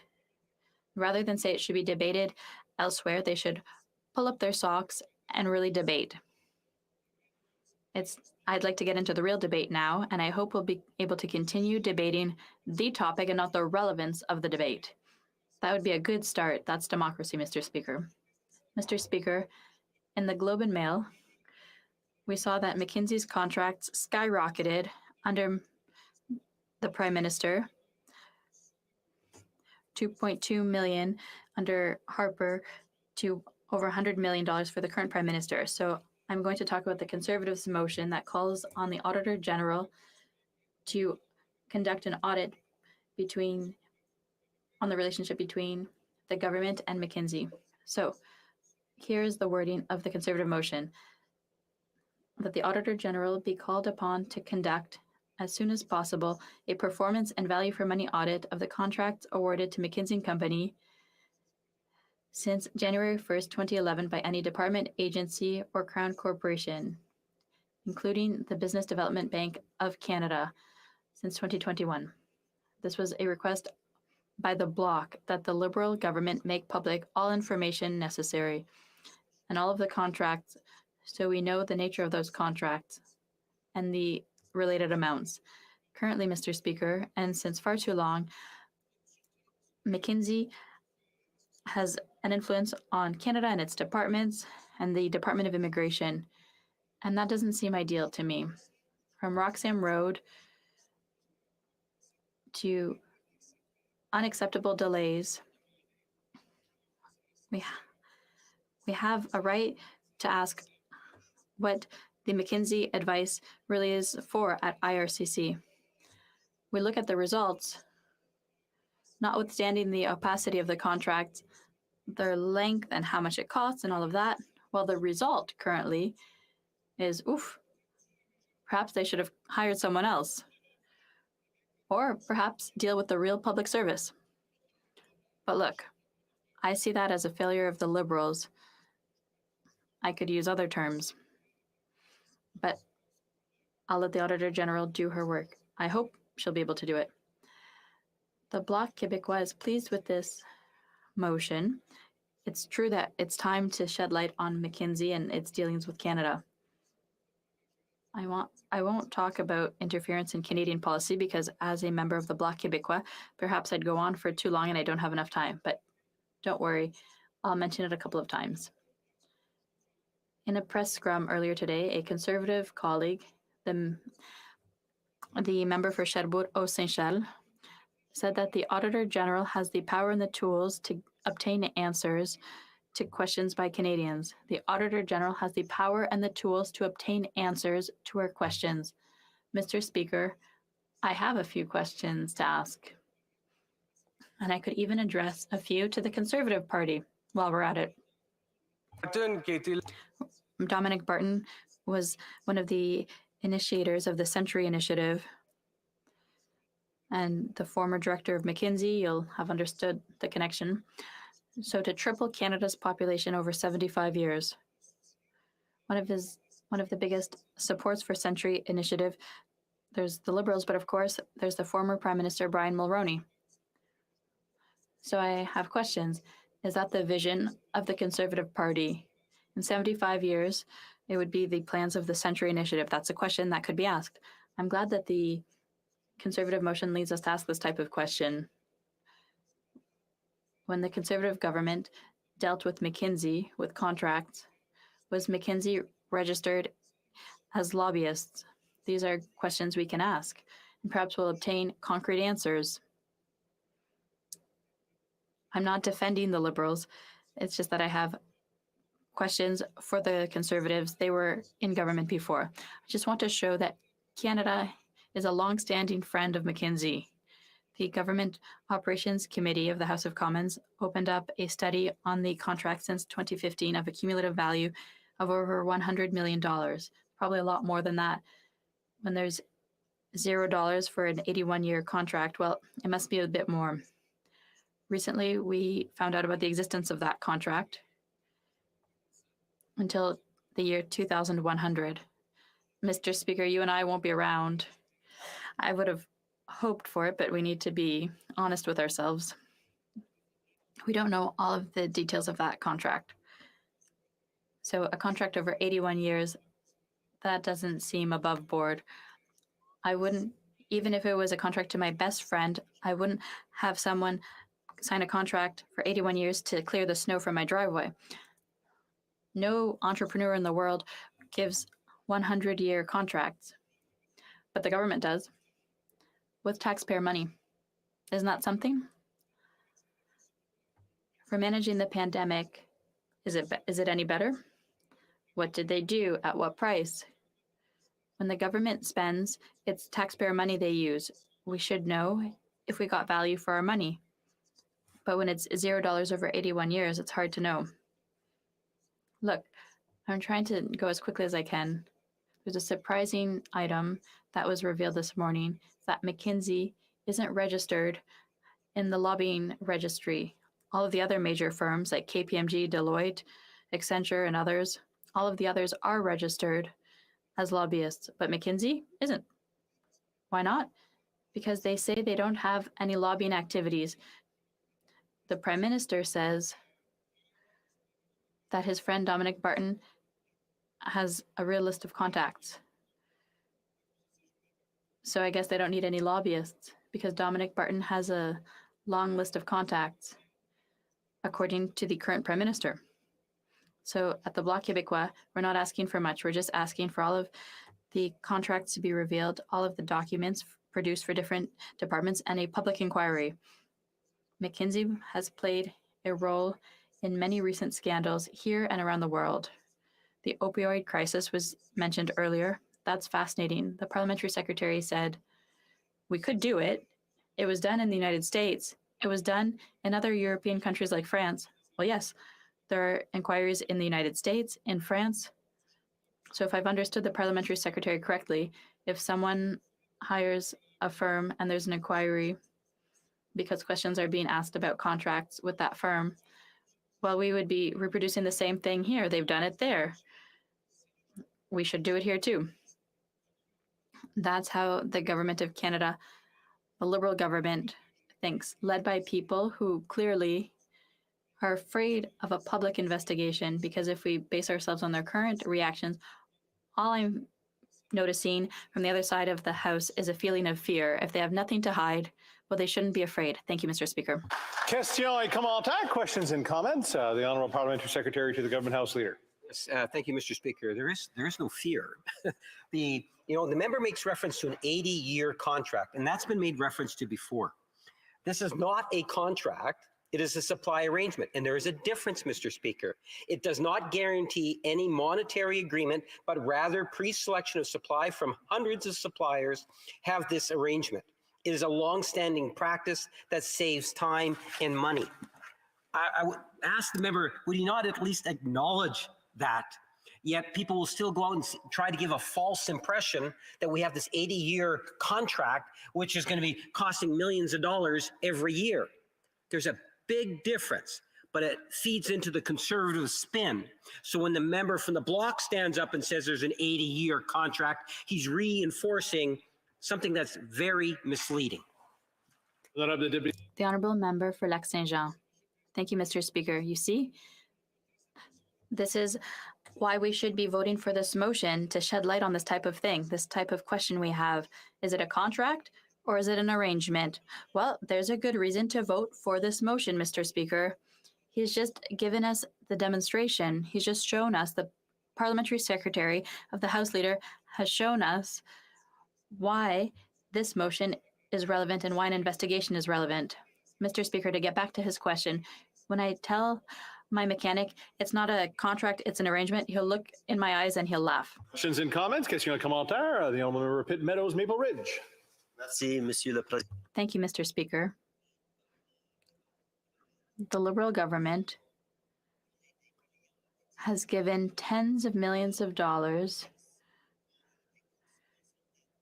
for consultants, $100 million for McKinsey. And at the same time, we see a major increase in the number of employees of the government. They don't understand why this money is being given to consultants. What would the Bloc member say about that waste and this, what's happening here for the Friends of the Liberals? The Honourable Member for Lac-Saint-Jean. I'm not the one who said it. It's our colleague, Mr. Speaker. Look, I agree. I think it's a lack of respect towards public servants who want to work to the best of their abilities, and what they've been told by hiring external consulting firms. They're being told you're not able to do the work. That's a major lack of respect. Perhaps, however, some firms were used by the Liberals in the past because there were too many cuts by a former Conservative government to that same public service. And perhaps The Conservatives need to do some reflecting and be careful. When you cut too much, sometimes we lose some expertise and some motivation within our departments, within the public service.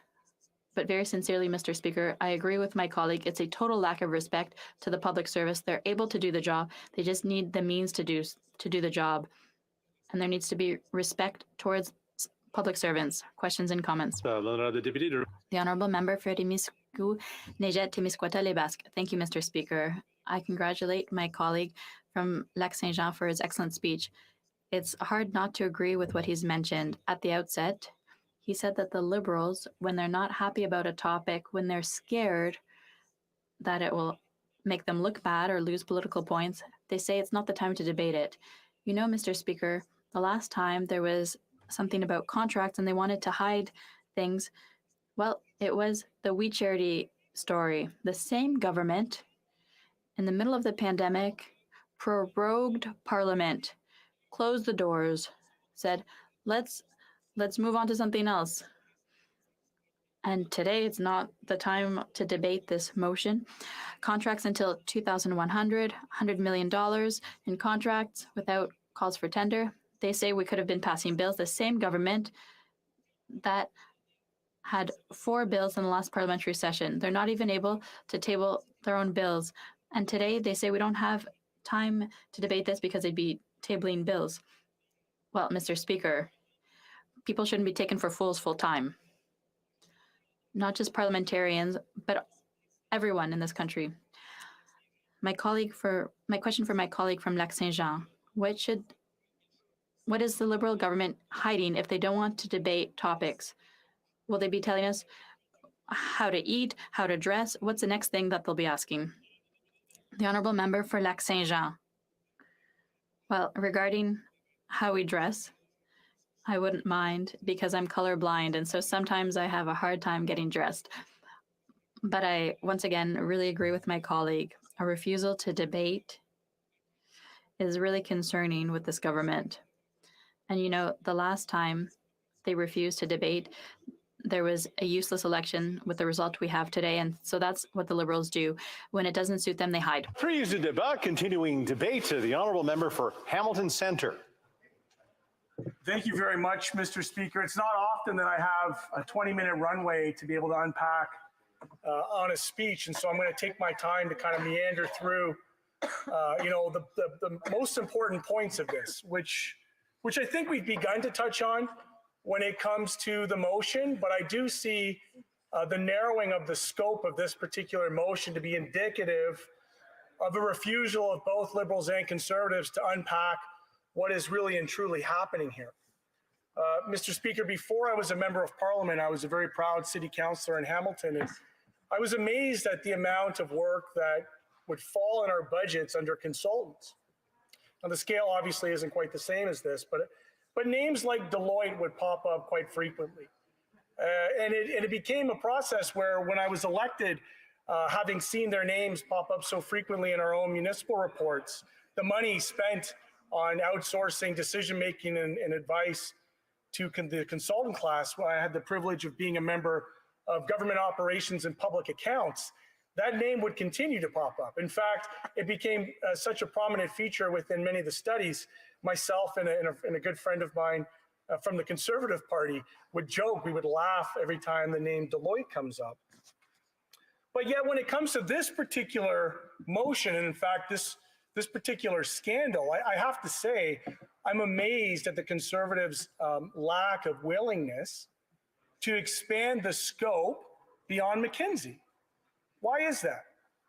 And I think there are some important questions to be asked. And of course, like all Canadians, New Democrats are concerned with the significant increase in contracting out to McKinsey over the past several years. In fact, as the only Labour Party in the House, we're concerned with all public sector contracting out. This is a scenario where you have, Conservative governments who tend to be the hatchet when it comes to the public sector. And then you have the Liberal government who would rather starve the public sector through a death by 1,000 cuts.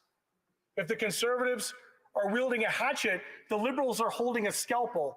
And year after year, the capacity within our public sector is eroded and replaced with these high-paid consultants. And the rapid increase in the use and the value of McKinsey contracts over the last several years raises serious concerns about just why that's happening.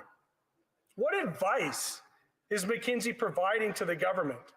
When Canadians go to the polls and they elect a government, when they elect a member of parliament, indeed when they follow the platforms of a party that present ideas, you'll recall back in 2015, it was the Prime Minister and the Liberal government who talked about sunshine being the best disinfectant and talked about ending the Harper government's habit of contracting out. And so there's been, lots of talk in the House about just exactly who is making decisions at the highest levels of our ministries across the country. And let's not forget, there is a significant ethical component to this. Not only is it that they're contracting out to McKinsey in these ways, but it's McKinsey's reputation, quite frankly, that I think originally raised the alarms at the outset. And we'll get into that. But prior to doing that, I want to talk about the practice of both Liberals and Conservatives in contracting out, and why it is, I think, that this particular official opposition, under this particular official opposition leader, don't have the courage to extend this conversation beyond the parameters and the scope of McKinsey. Because I think if Canadians were to do just a little bit of research, if they scratched the surface, if they went back to 2011, they would find obscene increases in a global scale for the Big Six, the $100 million club of the wealthy and well-connected insiders between the consultant class in this country, the new Laurentian elites of these lands. Deloitte, $680 million. PricewaterhouseCoopers, a big friend of the Conservative government, $564,182,221. Accenture, $283 million plus. KPMG, $174 million plus, almost 175. Ernst & Young, a fan favorite of the Bay Street elite between the Liberal and Conservative governments, $127 million. And lastly, McKinsey & Co., $68 million from 2005 to 2022. So from 2011 to 2021, under both Conservatives and Liberals, this federal government went from $54,355,132 in 2011 to $418 million plus in 2021. That's not even accounting for this most recent boondoggle. And so when you look at these massive consultancies and their relationships between both parties, I have lots of questions. I would imagine if we were to do just a quick poll, or even within this House of Commons, we might find in LinkedIn profiles people who actually worked at some of these consultancies. Mr. Speaker, Canadians deserve to have answers.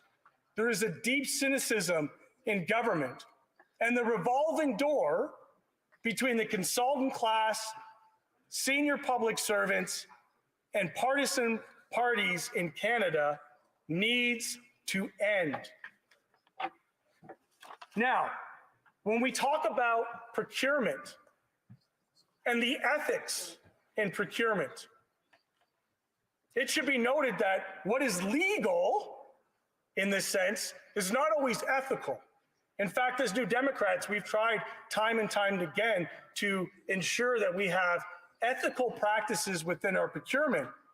And yet it is widely known that McKinsey was a key advisor in the Purdue Pharmaceuticals opioid crisis.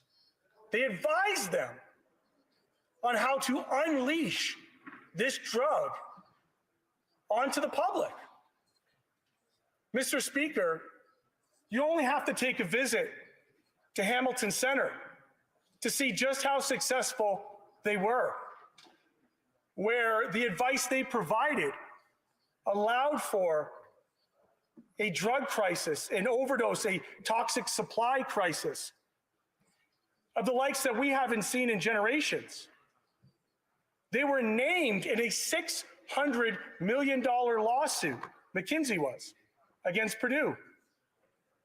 Why we as a country haven't also pursued a lawsuit against Purdue Pharma and all of the pernicious pharmaceutical companies that were involved in the opioid crisis is for another conversation. But I do think that significant attention must be paid to their role in this manner. Now, when I talked about the Big Six, the $100 million club,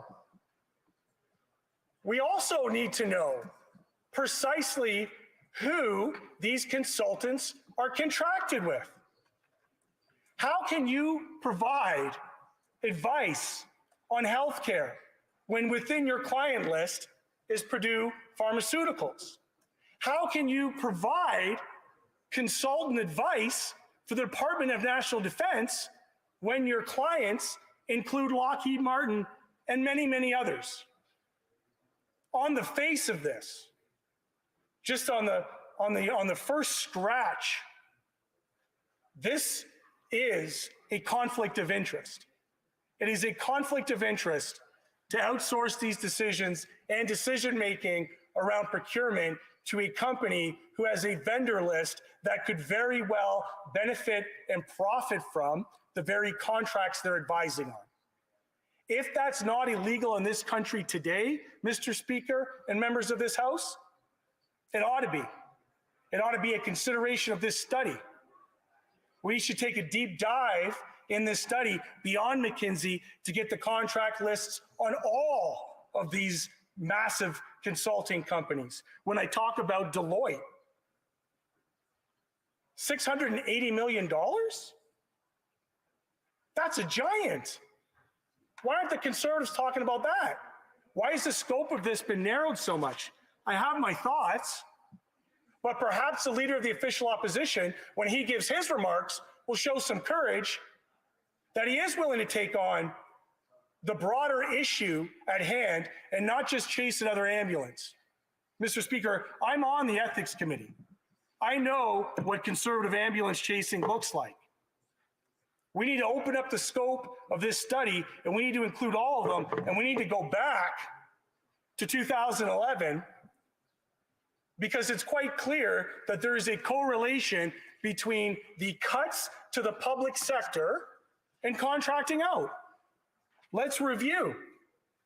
Under Harper, who started the vicious cuts to the public sector, by the time his government was through, 37,000 jobs were lost by 2014. 8% of the government's workforce. Squeezing the public sector wages, complaining about their pensions, only to turn around and pay these pigs at the trough almost $1 billion? That is absurd. We have good people working in the public sector. We should be training and investing in their knowledge. And you know what? The parliamentary secretary to the House leader, who wants to quibble about a contract and an agreement, refuses to acknowledge that past behavior often determines future outcomes. So if for the last 10 years, we've had liberal and conservative governments continuing their habit of outsourcing, ramped up, by the way, by this liberal government. Like, let's be clear. Numbers got real big for consultants under the Prime Minister, under Prime Minister Sunny Ways. It's been sunny ways for the consultant class in this country. And it's time for us, Mr. Speaker. Parliamentary Secretary to the Government House Leader. Thank you, Mr. Speaker. This is the second time it happened today. The previous time was from a different member, but there seems to be this desire to start calling people based on names when people use terms like Prime Minister Sunny Ways, or as we heard from the well, this is my point of order, actually. Other side here. The Honourable Parliamentary Secretary. Yeah. My point of order is that we're supposed to be referring to members of this House by either their constituency name or their title, not made up names like that, despite the fact the member might like it.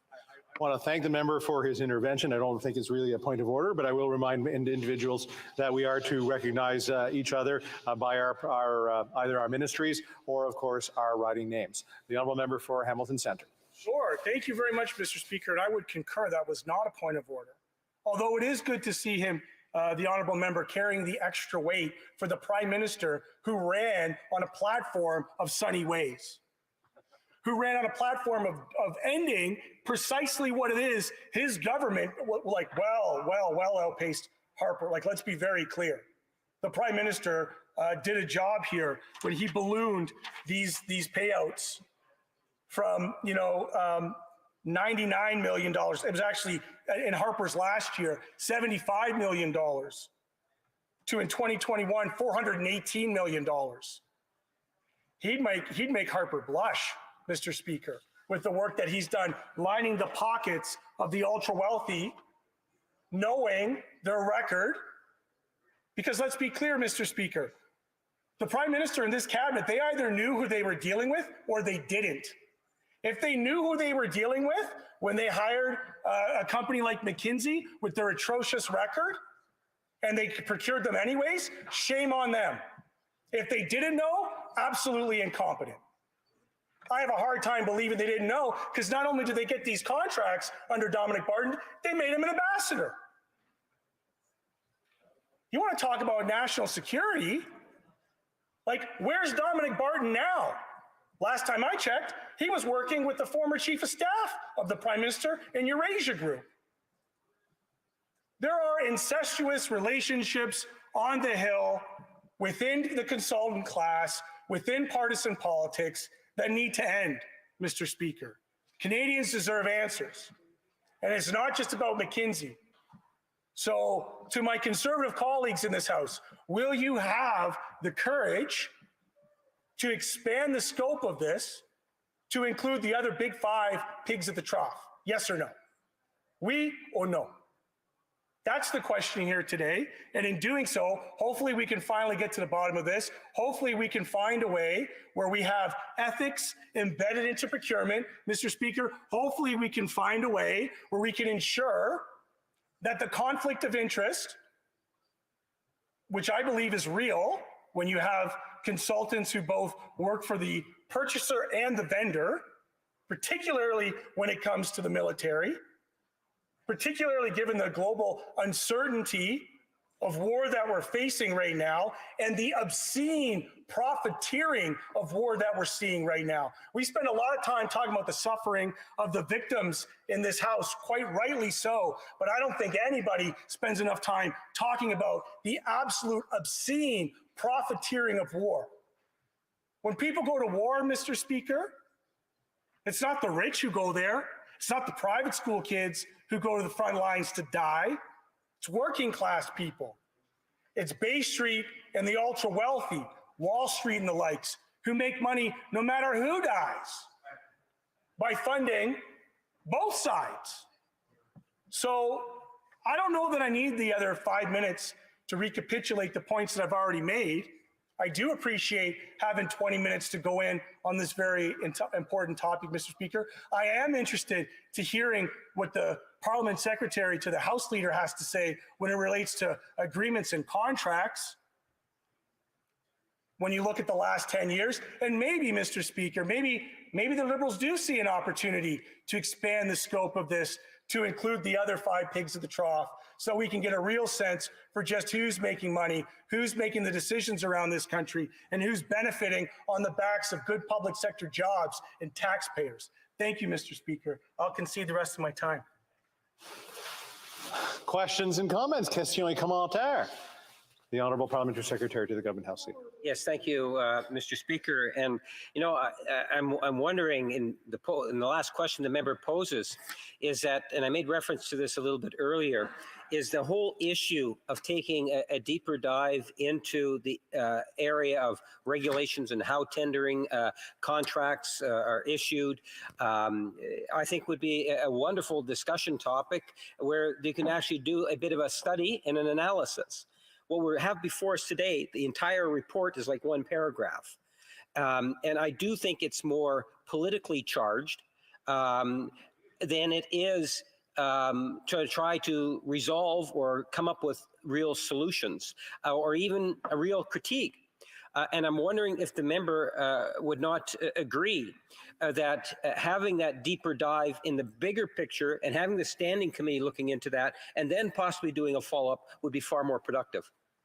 Member for Hamilton Centre. Thank you very much, Mr. Speaker. It doesn't happen often. Let the Hansard reflect that I rise to agree with the Honourable Parliamentary Secretary to the House Leader on one point, that this needs to be expanded.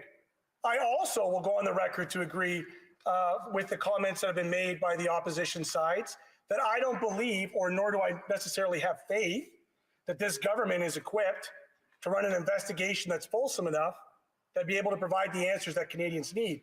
So that's why it's important that we acknowledge, Mr. Speaker, that we cannot in this House direct the Auditor General. Let's be clear that their role is independent, and we can ask them to undertake an audit.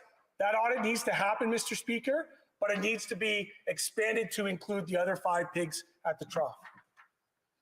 Questions and comments? Questions et commentaires. The Honourable Member for Calgary Centre. I thank my colleague for the questions and the comments he's made in a very scintillating speech here. But what I really want to ask him, and because he's asking the opposition as opposed to asking the government about this question, when he asks about if we'll expand this to include the other consulting firms that are involved here, I think that answer from the opposition side is we have spent so much since this government has been in power, the Canadian government spent so much in this power, we would look at that expansion of how much they've spent in consulting and where that money went, and especially where that money has been spent egregiously with no results by this government. That would be an entertaining study, but it would take years, I think. Right now we have one where we've got one consulting firm that spent the government spent 50 times more on it than they did in the entire term of the last government. We need to say that is an egregious expansion to one firm with well-connected friends. Can we drill into this and get it checked out very quickly? Would the member agree with that, please? For Hamilton Centre. Scintillating indeed, Mr. Speaker. But again, you know, it appears to me they're a little bit gun shy on the Conservative side to expand to include consultancies like Deloitte. Deloitte would make McKinsey look insignificant in comparison. When you look at how Deloitte went from, in 2015, $17 million to $173 million. So let's look at where that waste goes. And let's expand to allow the Auditor General to do this. I'm not here for entertainment. I'm not here to be entertained at committee. I often work closely, Mr. Speaker, with members of the opposition side, and I would remind the member that I remain firmly as an opposition member and work very closely with opposition members at every committee I'm on, including Conservative members and Bloc members. We work very closely to hold this government accountable, but I would challenge them to stand up and name the other 5 pigs to trough and go back to 2011, where they too are culpable of this, where their cuts to the public sector, where their squeezing of public sector wages has resulted in these gross taxpayer expenditures on the private sector outsourcing. Thank you. Questions and comments? Questions et commentaires. L'honorable député de Shefford. The Honourable Member for Shefford. Well, thank you very much. And I'd like to thank the member for Winnipeg Centre for the presentation. I would like it to say that I've listened to the other parties. They talk about the situation. There's a Liberal government on that side that doesn't understand that it received a minority mandate. We had the wheat charity situation. It ended up with the same result. Now we're seeing contracts with private companies to replace the public servants. And now the government's making policy through the private sector. All of this is scandalous. And this dates back to Brian Mulroney, and after that, they started cutting in the public servants. There were austerity plans. And then we have the NDP saying, well, they propose a lot of expenditures. And I'm trying to find a balance between austerity measures and overspending if we're not careful. And we'll face more cuts if that were the case. So there's a great deal of debate. This is about public financing, Mr. Speaker, and my colleague on this issue, on the importance of it, of respecting public financing. We need to ensure that we don't end up back in the austerity measures of the Conservatives. So we need to know whether what happened under Mr. Mulroney continued under Mr. Harper. So we can see that there's a lot that needs to be clarified in all of this scandal. I'd like to hear what my colleague thinks. The Honourable Member for Hamilton Centre. Thank you very much, Mr. Speaker. And I want to thank the Honourable Member from the block for paying me perhaps the highest compliment I could be paid in this House by referring to me as the Honourable Member from Winnipeg Centre, for whom I have a great amount of respect for. I will take that for how it was intended. And I want to appreciate the fact that the Honourable Member brought up a very important phrase, which is austerity, Mr. Speaker. Not only is it important for us to recognize exactly who's making decisions, but what ideologies do they hold? How is McKinsey and Deloitte and KPMG and Accenture and these others, how are they advising the government in terms of pathways towards austerity, cutbacks, cuts to the public sector, cuts to public programming? It is true, Mr. Speaker, that as New Democrats, we encourage the government to provide social spending on behalf of Canadians and Quebecers across the country. That is true. But it ought not come at the cost of the almost $1 billion in outsourcing to consultants. We believe that by paying competitive wages to public sector talent, we have some of the best in the country working within our public sector, to allow them who have the bureaucratic knowledge, the memory, right, to be able to present to the government sound decision-making advice that ultimately, and I think this is what's been lost in all of this, ultimately, governments are elected to make decisions. So when they outsource their decision-making to unelected and unaccountable, nameless and faceless supranational corporations who have insidious ties to unsavory characters all around the world, to corruption, to campaign financing violations, to narcotics dealing, that we need to absolutely hold them to account. We have time for a short question and answer. The Honourable Parliamentary Secretary to the Government House Leader. Thank you, Mr. Speaker. The member, based on his comments, would have one believe that no government should be doing any outsourcing, which I find to be very difficult to fathom, given my time even at the municipal level. I knew for a fact that outsourcing for various different projects was not only a necessity, but a benefit to municipalities. Now, I know this member actually happened to serve on the Hamilton City Council. I'm wondering if he can comment on whether or not, when he was on City Council, that he objected to every single proposal to have an outside firm do work on the basis or on the assumption that all that work could be done by public servants. In about 45 seconds, the Honourable Member for Hamilton Centre. I thank the Honourable Member for standing up to exemplify what is called the ratchet effect, wherein liberal ideology takes the conservative cuts and amplifies it and always holds it in place, Mr. Speaker.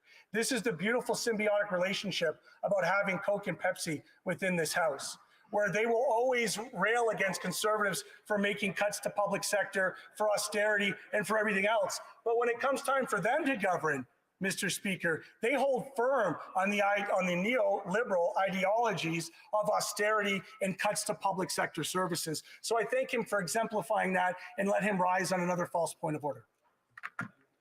Actually, resuming debate, the Honourable Parliamentary Secretary to the Government House Leader. Senate. Well, thank you to the member from Hamilton for that brief lecture there. It would have been much more preferable if he had just answered my question.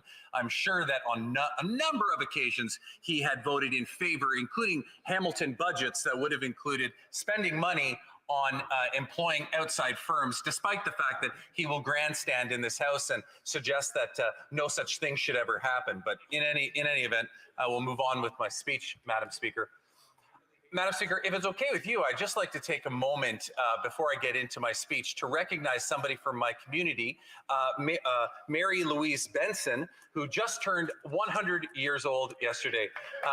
Thank you. Mary Louise was actually born in the Netherlands, was 17 years old when the Germans invaded Holland, made her way over to Canada, and years later ended up marrying the former member of parliament from Kingston and the Islands, Edgar Benson, who also served in the ministry of Pierre Elliott Trudeau as a finance minister for 4 years. So Mrs. Benson, through you, Madam Chair, to Mrs. Benson, I congratulate her on 100 years. And in her words from yesterday, she said, "I'm 100 on the dot and starting a new year tomorrow." If we all could have such a great outlook on life, I think it would be such a tremendous place to live in. But thank you, Madam Speaker. It's an honor for me to stand in this place today and speak to the 5th report on the Standing Committee on Government Operations and Estimates, entitled Federal Government Consulting Contracts Awarded to McKinsey and Company. At the outset, I would like to thank the committee for undertaking this very important issue. Madam Speaker, contracting for goods and services is a regular part of how the government operates to deliver programs and services to Canadians. The use of professional services complements the work of Canada's public professional service. For example, professional services might be needed to acquire special expertise or to meet the unexpected fluctuations in the workload. Time-limited projects, shortages in certain employment groups, and shortages in certain geographic locations may also require the use of professional services. Consultants can also provide independent verification of decisions, offer another viewpoint, or establish a set of options for consideration. Madam Speaker, allow me to share some examples of why professional services are needed. Take, for instance, the firefighters who were brought to help quell the forest fires in British Columbia. Another example is the services needed to operate and maintain our assets and facilities, things like cleaning our buildings, repairing our vehicles. The reality is, Madam Speaker, is that sometimes the use of external services is necessary. Fortunately, Madam Speaker, we have robust systems and mechanisms in place to ensure that contracts are awarded in a manner that is fair, open, and transparent. With that in mind, I would like to outline the policies and processes in place for government contracting. As my honorable colleagues will know, the Treasury Board sets the administrative policy for federal procurement, guided by the principles of fairness, openness, transparency, competition, and integrity, all while ensuring the best value. The Directive of Management of Procurement sets the expectations and requirements that departments and agencies must follow so that their procurements are managed in a way that supports the delivery of programs and services to Canadians, demonstrates best value, and is consistent with government and Canada's socioeconomic and environmental objectives. This directive was updated in the last 2 years, and there is now an explicit requirement that every department have an appointed senior official responsible for procurement. This official is responsible for establishing, implementing, and maintaining a departmental procurement framework which consists of processes, systems, and controls for procurement. The framework supports the management of procurement so that it is fair, open, and transparent. There are also clearly defined responsibilities for government departments when conducting procurements, including those for services. First and foremost, government departments and agencies are expected to maintain the integrity of the procurement process and protect government spending from fraud and unethical business practices. This is done through internal processes and controls, such as the standard contract clauses and by effective mechanisms for disclosure of any wrongdoing. Second, government departments and agencies are responsible for clearly defining the intended outcomes of a procurement, including operational requirements, expected benefits, and how those outcomes align with the government's strategic direction and total costs over the life cycle. The third, departments are responsible for ensuring that government gets the best value. In that regard, it should be noted that the lowest price is not always the best value. Best value is defined in policy as a balance between pricing and outcomes, so it includes concepts like socioeconomics and environmental considerations. In addition to these controls, the Treasury Board also sets contracting limits, dollar thresholds, which determine which contracts will require Treasury Board authority to allow entry into the contract and which ones are fully delegated to a minister. Under these thresholds, individual departments may enter into contracts by themselves. Public servants and Procurement Canada and Shared Services Canada as common service providers can be the contracting authority for other departments and can provide additional due diligence to the department. These departments have higher contracting limits than other departments, so will typically handle large-scale procurements. Transparency and accountability are core throughout all of these processes, Madam Speaker. For instance, government opportunities are posted publicly online at Canada Buys. Perhaps more importantly, Madam Speaker, the contracting activity of the department is accountable to Parliament and to Canadians through the disclosure of contracting activity, which is reported quarterly. This, in addition to the annual departmental results report, which provide detailed accounts of department's activity to parliamentarians and to Canadians. The fact is, Madam Speaker, every government has an obligation to be transparent and responsible with taxpayer money, and it is an obligation that we take extremely seriously. Unethical business behavior by suppliers has numerous consequences. It undermines fair competition. It threatens the integrity of markets. It is a barrier for economic growth. It increases the cost and risk of doing business, and it undermines public confidence in government institutions. Departments have a responsibility for protecting government spending from fraud, corruption, unethical business practices, and collusive behavior. And that is exactly what the Public Services and Procurement Canada's integrity regime aims to address. The integrity regime sets out guidelines that help Canada avoid entering into contracts with suppliers that have been convicted of certain offenses like fraud, bribery, and bid rigging. Another critical tool is the Conflict of Interest Act. As honorable colleagues know, the Act establishes conflict of interest and post-employment rules for public office holders, which include ministers, ministerial staff, and governor-in-council appointees, such as deputy heads. It plays an important role in maintaining public confidence in the integrity of public office holders and government decision-making. Madam Speaker, the Conflict of Interest Act has strict guidelines to minimize the possibility of conflicts between private interests and the duties of public office holders, including when it comes to external contracts. The Act also provides a stringent vetting process, Madam Speaker, with critical safeguards in place to address potential or actual conflicts of interest. They are standard contract clauses, a requirement for proposals to be reviewed through a conflict of interest lens, and the need for evaluators to recuse themselves in the event of real or possible conflicts. In addition, Madam Speaker, all contracts can be subject to review by internal audits and the Auditor General of Canada.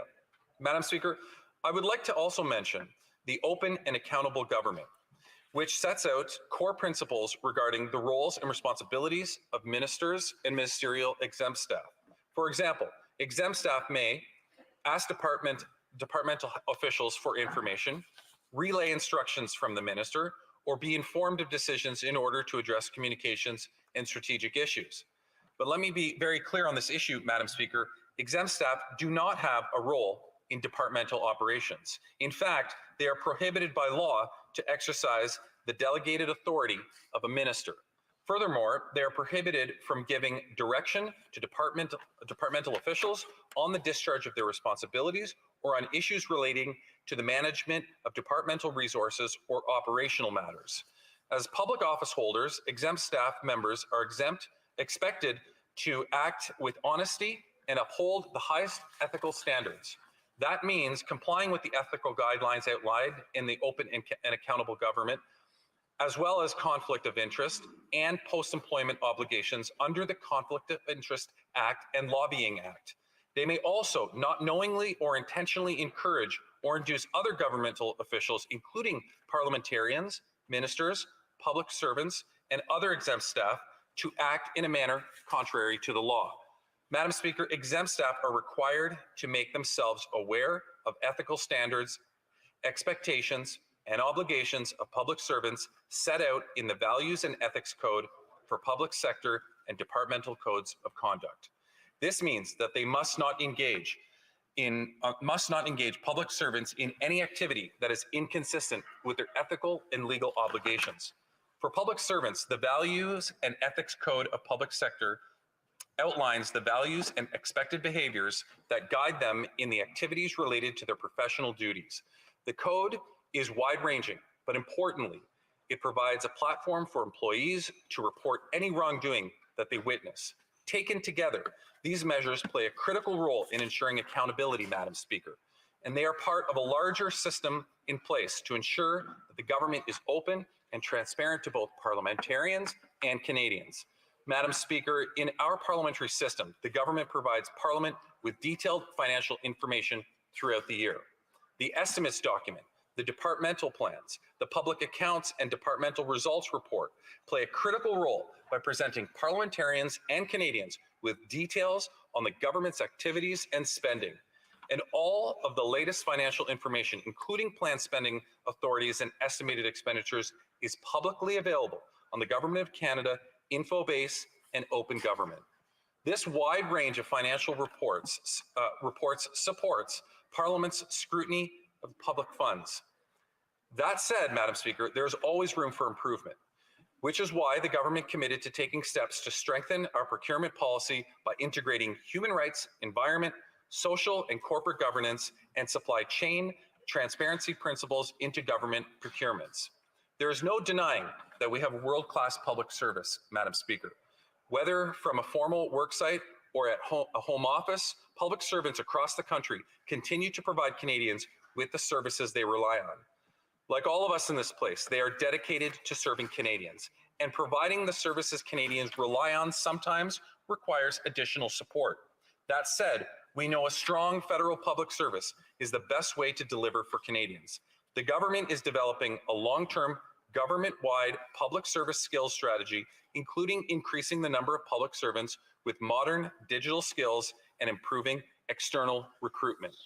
As we modernize legacy systems and further digitize operations and services, increased investment in IT is essential.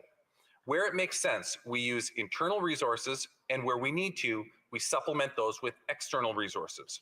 The Treasury Board of Canada Secretariat is developing government-wide digital talent and digital skills strategies designed to identify and fill critical digital skills gaps while advancing learning and recruitment. The TBS is also developing new guidance for departments on digital talent sourcing to help plan for its digital talent needs, increase the volume of ready-to-hire talent in pools, and ensure recruitment is aligned to priority areas. It is intended to reduce dependency on contracting and to fill digital talent gaps. These efforts are expected to result in improved business intelligence, interdepartmental collaboration, and access to digital talent.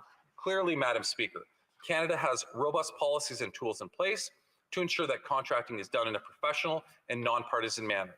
As an extra level of assurance, the Prime Minister has asked the Minister of Public Services and Procurement and the President of the Treasury Board to undertake a review of all procurements by government departments with McKinsey and Company.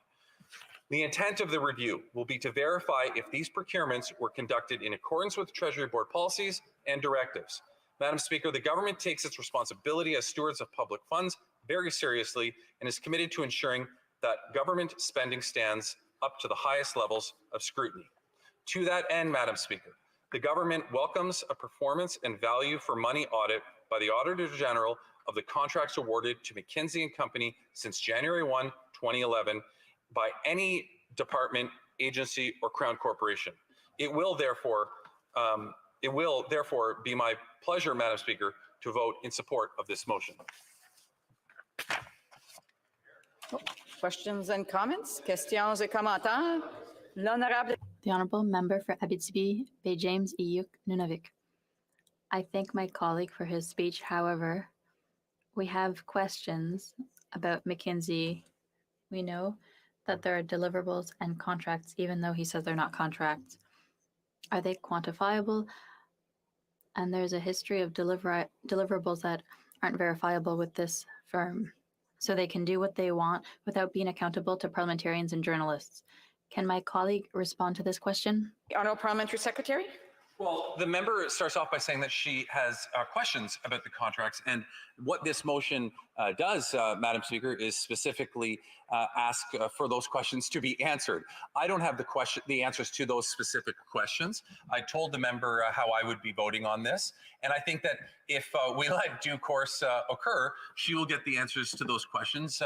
And I hope that the manner in which they're presented to her satisfies the questions that she has. Questions and comments? Questions et commentaires? The Honourable Member for Hamilton's Hamilton Centre. Thank you very much, Madam Speaker.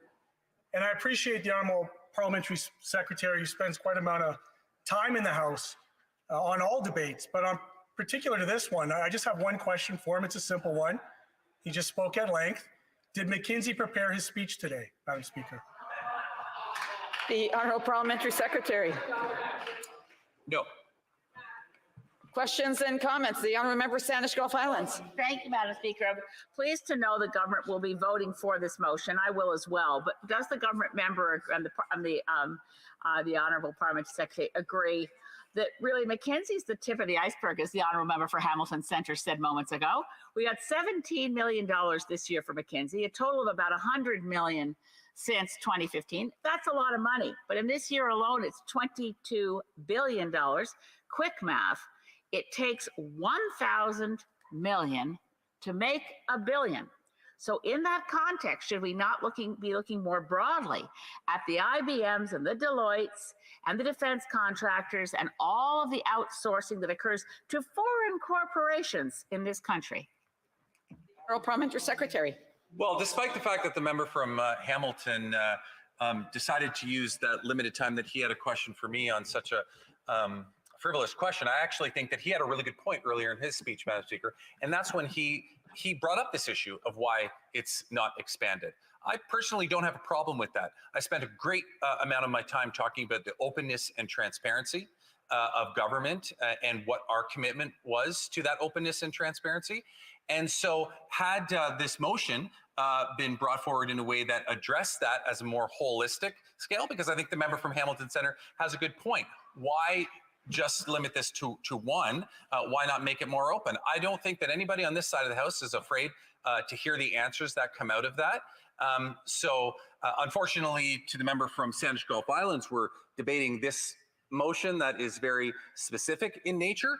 And I think that it's a topic for another day. Perhaps the responsible committee for this will perhaps open the scope up to address that concern.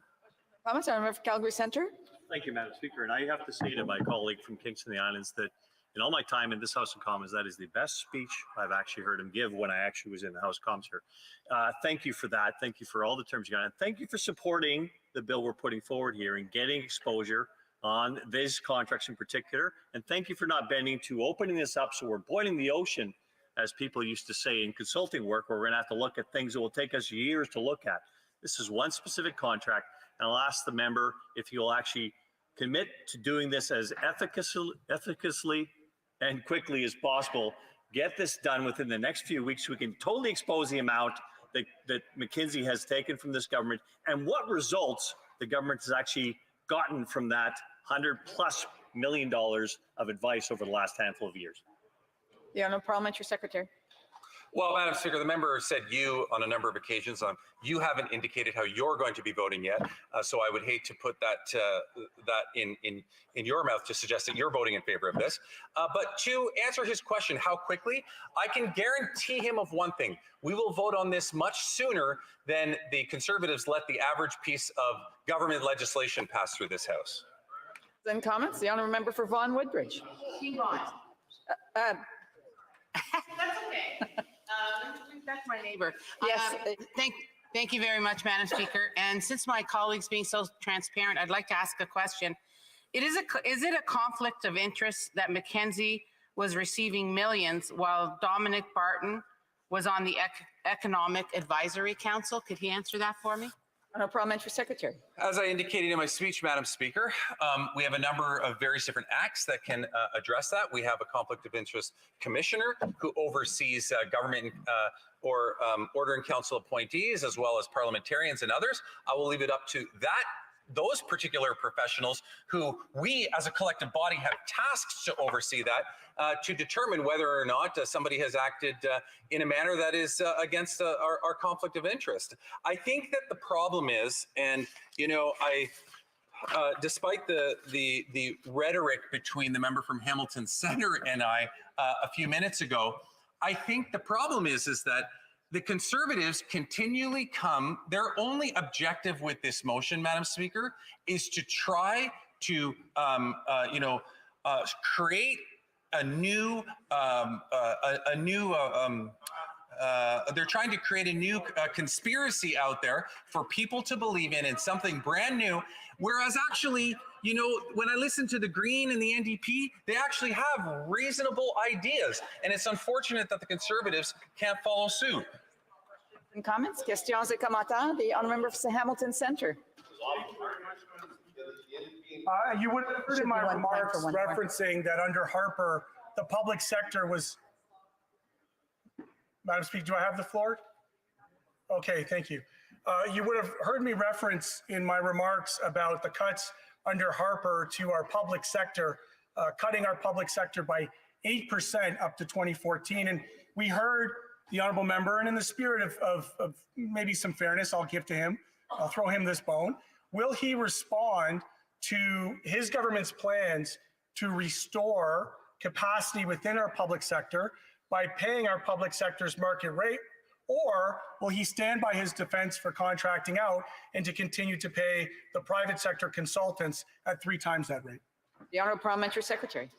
And then I actually thought I heard in a question after that to the member from Hamilton, from our block member in here. I thought I heard her say that we had actually cut the public service, had scaled back on it, which is not true. So to the member from Hamilton, I through you, Madam Chair, I do agree that when we can, we should be utilizing our public service. That's what we pay them for. And when we pay them well and treat them well, they're going to want to continue to stay and work for us. But I also respect the fact, Madam Speaker, that there are times when contracting something out just makes more sense. It might be something extremely specialized. It might be something that we know is going to be a short-term increase in the workload. So I think you have to be willing to be flexible in your approach, and you have to use all options that are available. Questions and comments? The honourable member for Regina Louvain. In the vein of reasonableness, I have a question to my colleague, and I'll agree with my friend from Calgary Centre. That probably was one of our Liberal colleagues' best speeches. But we know, and I don't think you have decreased the size of public service, it's gone up by about 30%, I think. And also the third-party contracts have gone up by 30 to 35%. So my question to my honourable colleague is, with public service being increased and the amount of third-party contracts being increased for consulting, does he believe Canadians are getting fair value for their dollar? If they're paying more, are they getting better services?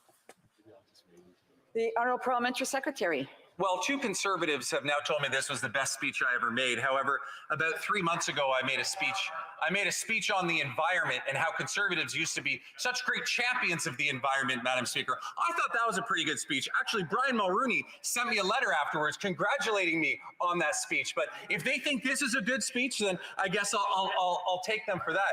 To his question, Madam Speaker, we have actual processes in place to make sure that we get the best value for money. I spent great length on my speech going into the details of how that's done. I trust the processes. I also trust the fact that sometimes the processes might not be properly followed, in which case we have rules and processes in place to correct that behavior and to deal with it appropriately.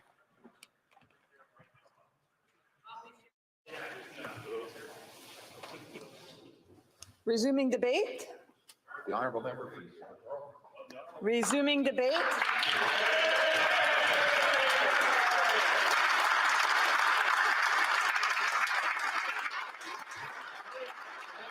The honourable leader of the official opposition.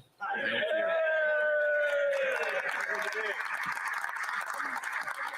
I always like to fill the room with suspense. And thank you very much, Madam Speaker. And I will be splitting my time with the honourable member for Calgary-Mindapore. After 8 years, we've had an opportunity to assess the results of the latest grand experiment. We know the experiment we're always told we need to conduct. The experiment is that socialist parties come along and tell voters that life's not fair, that there's too much greed, and the solution to greed is for government to get big and powerful, take the people's money, and spread it around in a way that's fair, so everybody gets their rightful due. Now, of course, the question is who actually gets to carve up the spoils and decide who gets what? Well, the answer, of course, is government itself, and government makes its decision based on politics. Of course, politics is based on, unfortunately, influence, and those with influence tend to be those with money. And as a result, those with money can convert that money into political power, and that power back into yet more money, and that money back into more political power, and the cycle goes and goes and goes. And so while the promise was that the government would get grand and powerful and take from the rich to give to the middle class and those working hard to join them, remember those people? We don't hear about them very much anymore after 8 years. In fact, in practice, the game is played very differently. Let's talk about the question, the very simple question of public finance. From whom to whom? So from whom has the money come, and to whom is it going? Let's start about from whom.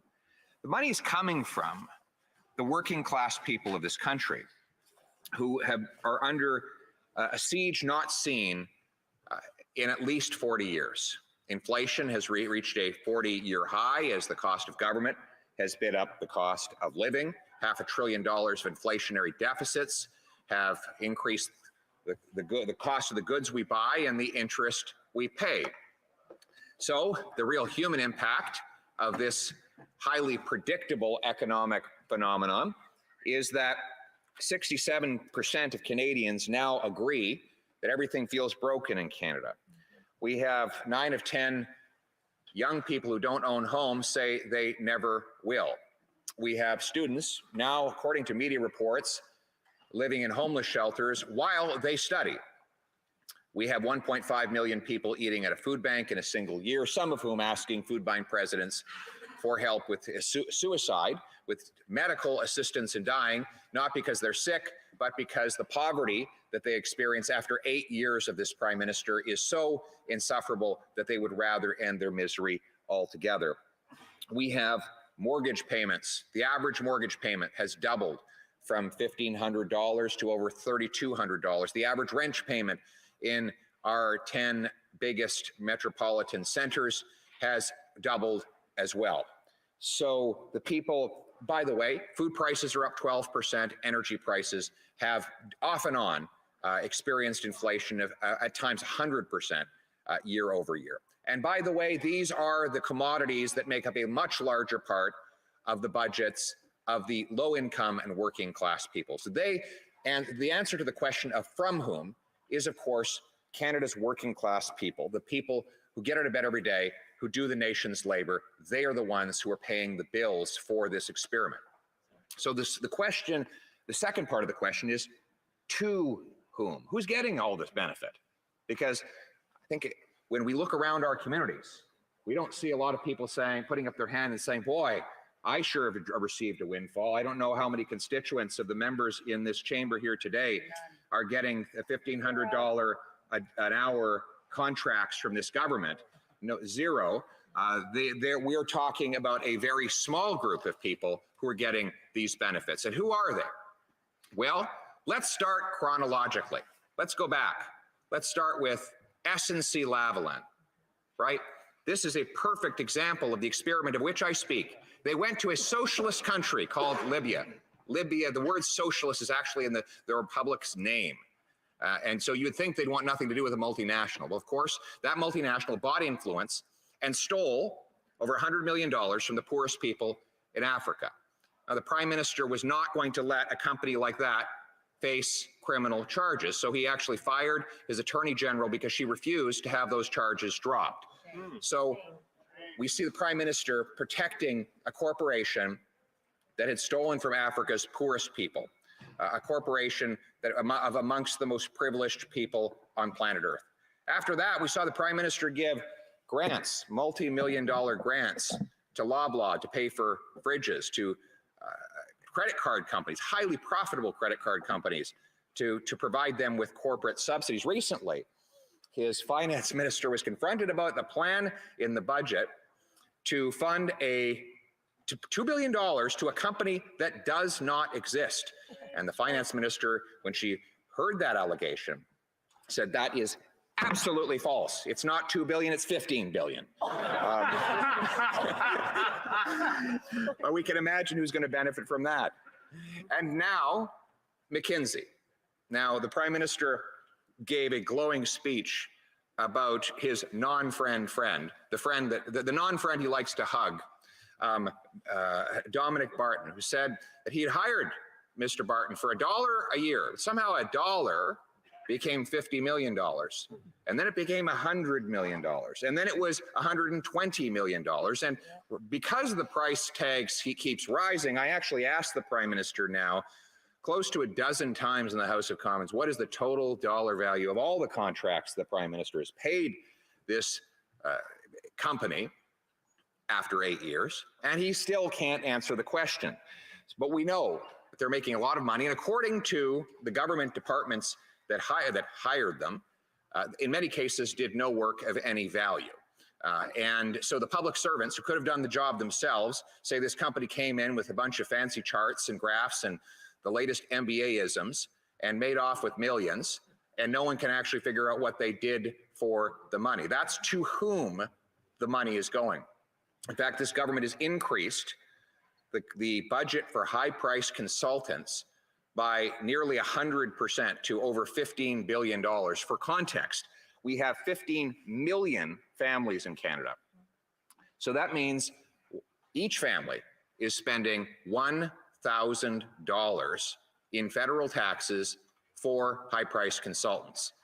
That's to whom your money is going. So if you are sitting at home wondering why your paycheck evaporates in federal taxes and asking where it all goes, well, that is one answer to the question. Now, should we be surprised that these are the people that are getting all the money? Well, wouldn't you expect it? This is the circle this government travels in. These are the friends that they hang out with at Davos. And none of my members went to Davos. That's right. We're not going to Davos. We stayed in our communities while the meeting in Davos was happening recently. We work for our people on the ground, the common people. This is the House of Commons, and the common people deserve to have a voice.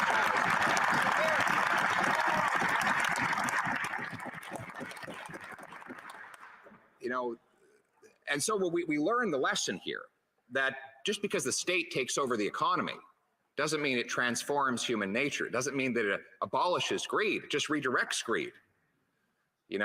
As Macaulay might say, if I might paraphrase him, wherever you throw the carrion, the raven's croak is loud. Wherever you fling the honey, the buzzing flies will crowd. Wherever down river garbage floats, the greedy pike you see, and wheresoever such lord is found, such client soon will be. My colleague referred to the flies chasing the honey. Flies don't make honey, they take honey. Bees make honey. And that's the kind of difference we have. When the government runs the economy, you get rich by taking. When you have a free market economy, you get better off by making. Bees make honey through voluntary exchange, through pollination with plants, voluntary exchange of work for wages, product for payment, investment for interest. Millions of these voluntary exchanges are what make people better off. So instead of a state-controlled, crony capitalist economy, we want a free market economy with small government and big citizens that empower individuals to do what they want with their money. That's how we put an end to this kind of crony capitalism, put people back in charge of their money and their lives. Thank you very much.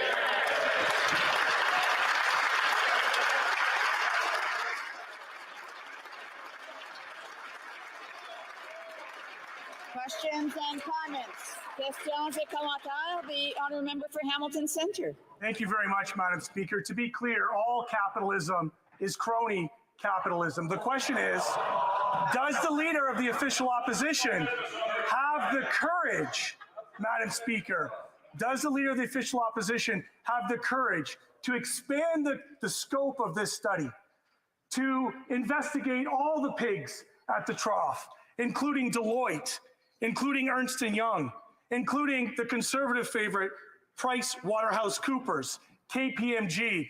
Why stop at McKinsey when we can go for all of them, Madam Speaker? Does the leader of the official opposition have the courage to do that? The honourable leader of the official opposition. Yes. Is that clear? Yes.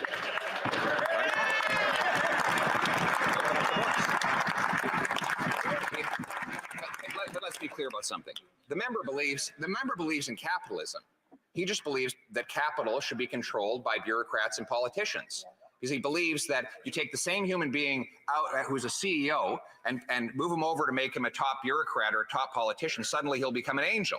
So he believes in allocating capital. He just wants it to be done by force of the state rather than the free enterprise and voluntary exchange of customers, workers, and entrepreneurs. He believes in the ultimate control, crony capitalism, which is controlled by the state and directed by people with power. That's what he believes. Questions and comments? The Honourable Parliamentary Secretary to the Government House Leader.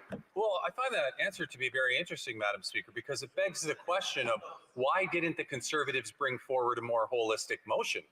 I mean, if the leader of the opposition is genuine in the opposition motion today to be one that opens the books up, as he said, and looks at everything, why would he bring forward a motion that is centered on one specific company if it wasn't for anything other than political gain? Moment here, I just want to remind members that I'm sure that the leader of the official opposition is able to answer the questions without any help from the colleagues.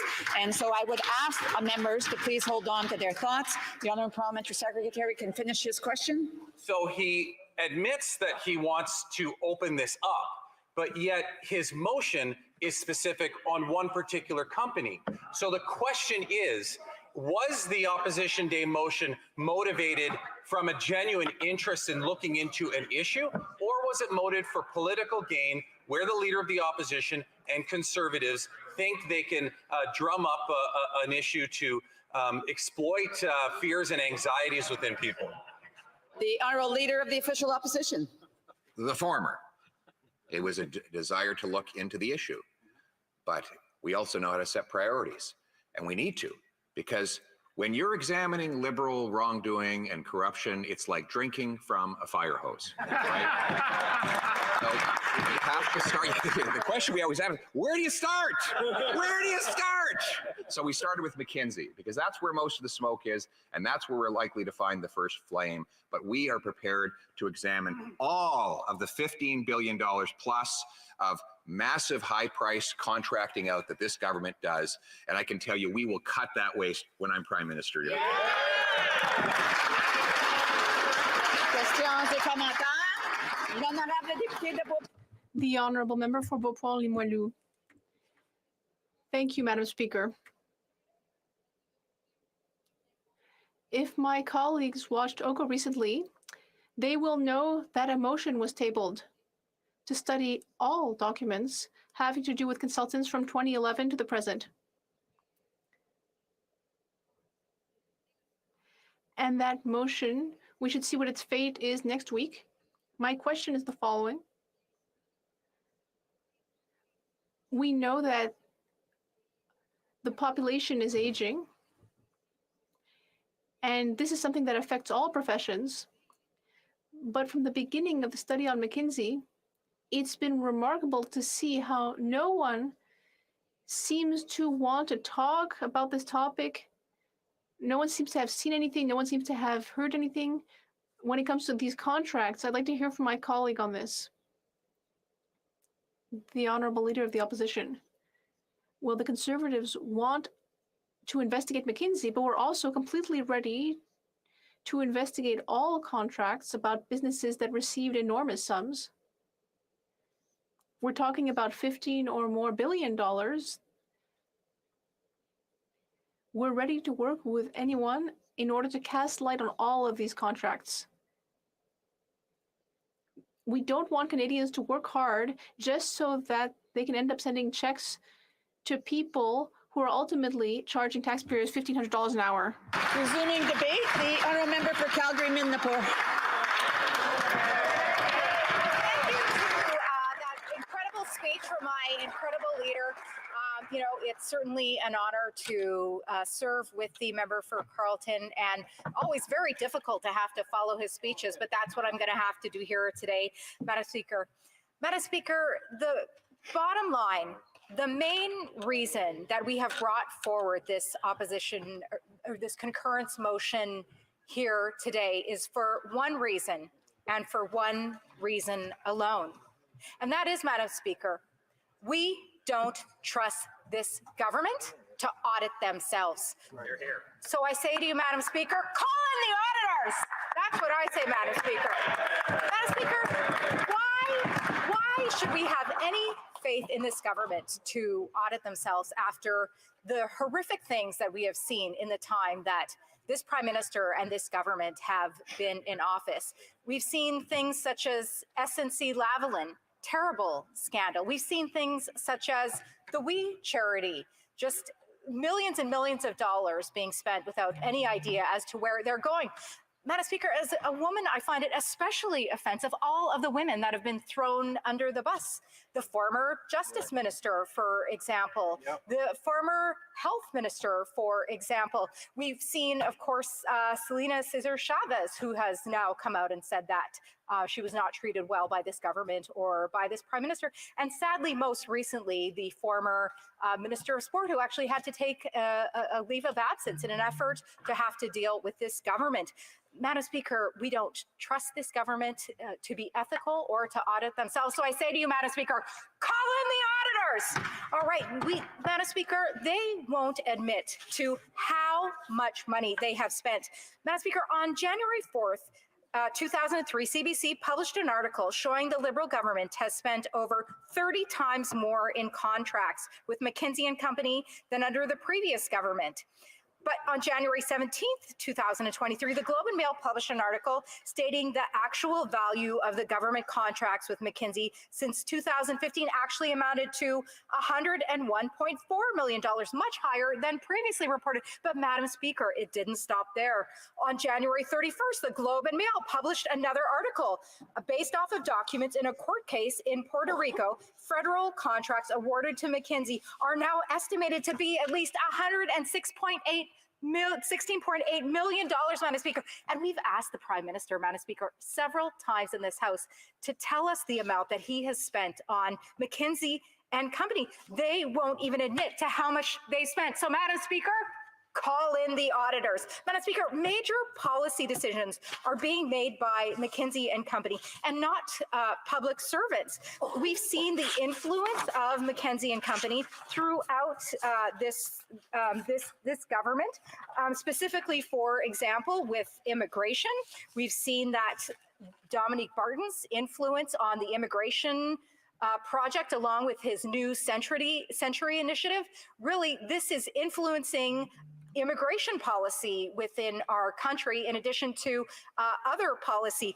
We've seen, I actually just came from government operations, Madam Speaker, where we found out there where the current CEO of the infrastructure bank admitted to one of our fantastic members here, the Member of Parliament for Haldimand Norfolk, that the Canadian Infrastructure Bank was actually a product of Dominique Barton and McKinsey. He actually admitted to that. And it's not surprising, because if you look at the order paper questions, which we received, the outline of their goal there, McKinsey's goal there, was consulting advice and recommendations on decision criteria to screen and evaluate potential investments, including objectives, terms, and principles, and benchmarking review of these criteria with other infrastructure banks around the world based on their mandate. And it doesn't stop there, Madam Speaker.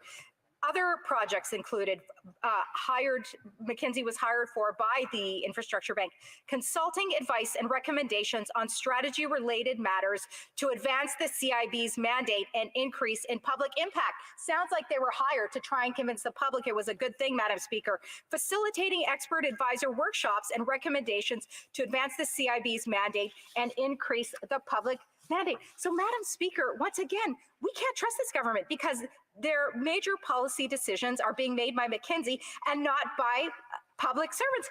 Madam Speaker, call in the auditors. Madam Speaker, there is a consistent lack of transparency and accountability that we have seen by this government. Madam Speaker, when we had Mr. Barton at Government Operations Committee last week, he tried to create the illusion of no relationship, no friendship between himself and the Prime Minister, but good friends embrace when they greet each other. Good friends have friends over for dinner, as we saw Dominique Barton do with the current finance minister. He was over at her house for dinner with other influential people.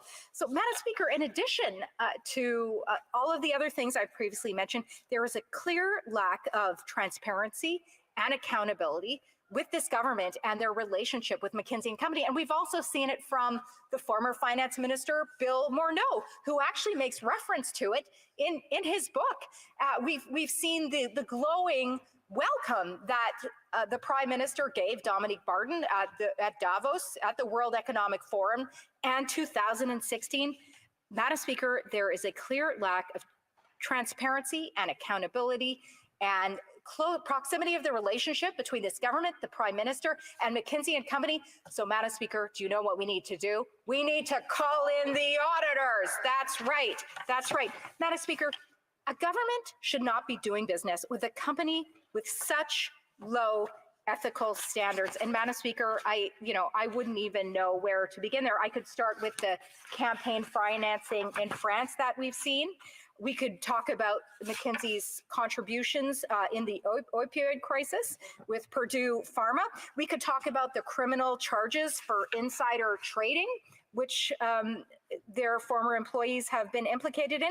We could talk about the consulting work that they did for ICE in the U.S. immigration. They're creating terrible conditions for refugees there. We could talk about McKinsey strategizing for Russian missile producers, Madam Speaker. We could talk about McKinsey's implication in China, where, of course, it is. Well, I thought it was public knowledge, but unfortunately, the Minister for Procurement and Public Services had never heard of this, that their retreat in China in 2018 took place only 7 kilometers from an internment camp, holding thousands of ethnic Uyghurs. And this was just a week after a United Nations committee had denounced the mass detentions and urged China to stop.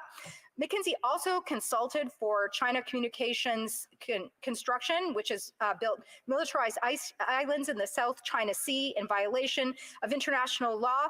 And of course, their ties with the Russian banks. In August of 2018, VEB Bank, which is owned by the Russian state, known to be intertwined with Russian intelligence under United States sanctions, hired McKinsey to develop its business strategy. So once again, a government, the Canadian government in particular, where we have such high ethical and moral standards across our country with our citizens, should not be doing business with a consulting firm with such low ethical standards. Madam Speaker, we need to call in the auditors. Madam Speaker, finally, they are not producing good value for money. It has been reported, Madam Speaker, that McKinsey has in fact increased their contracts by up to 193% over market value, 193%.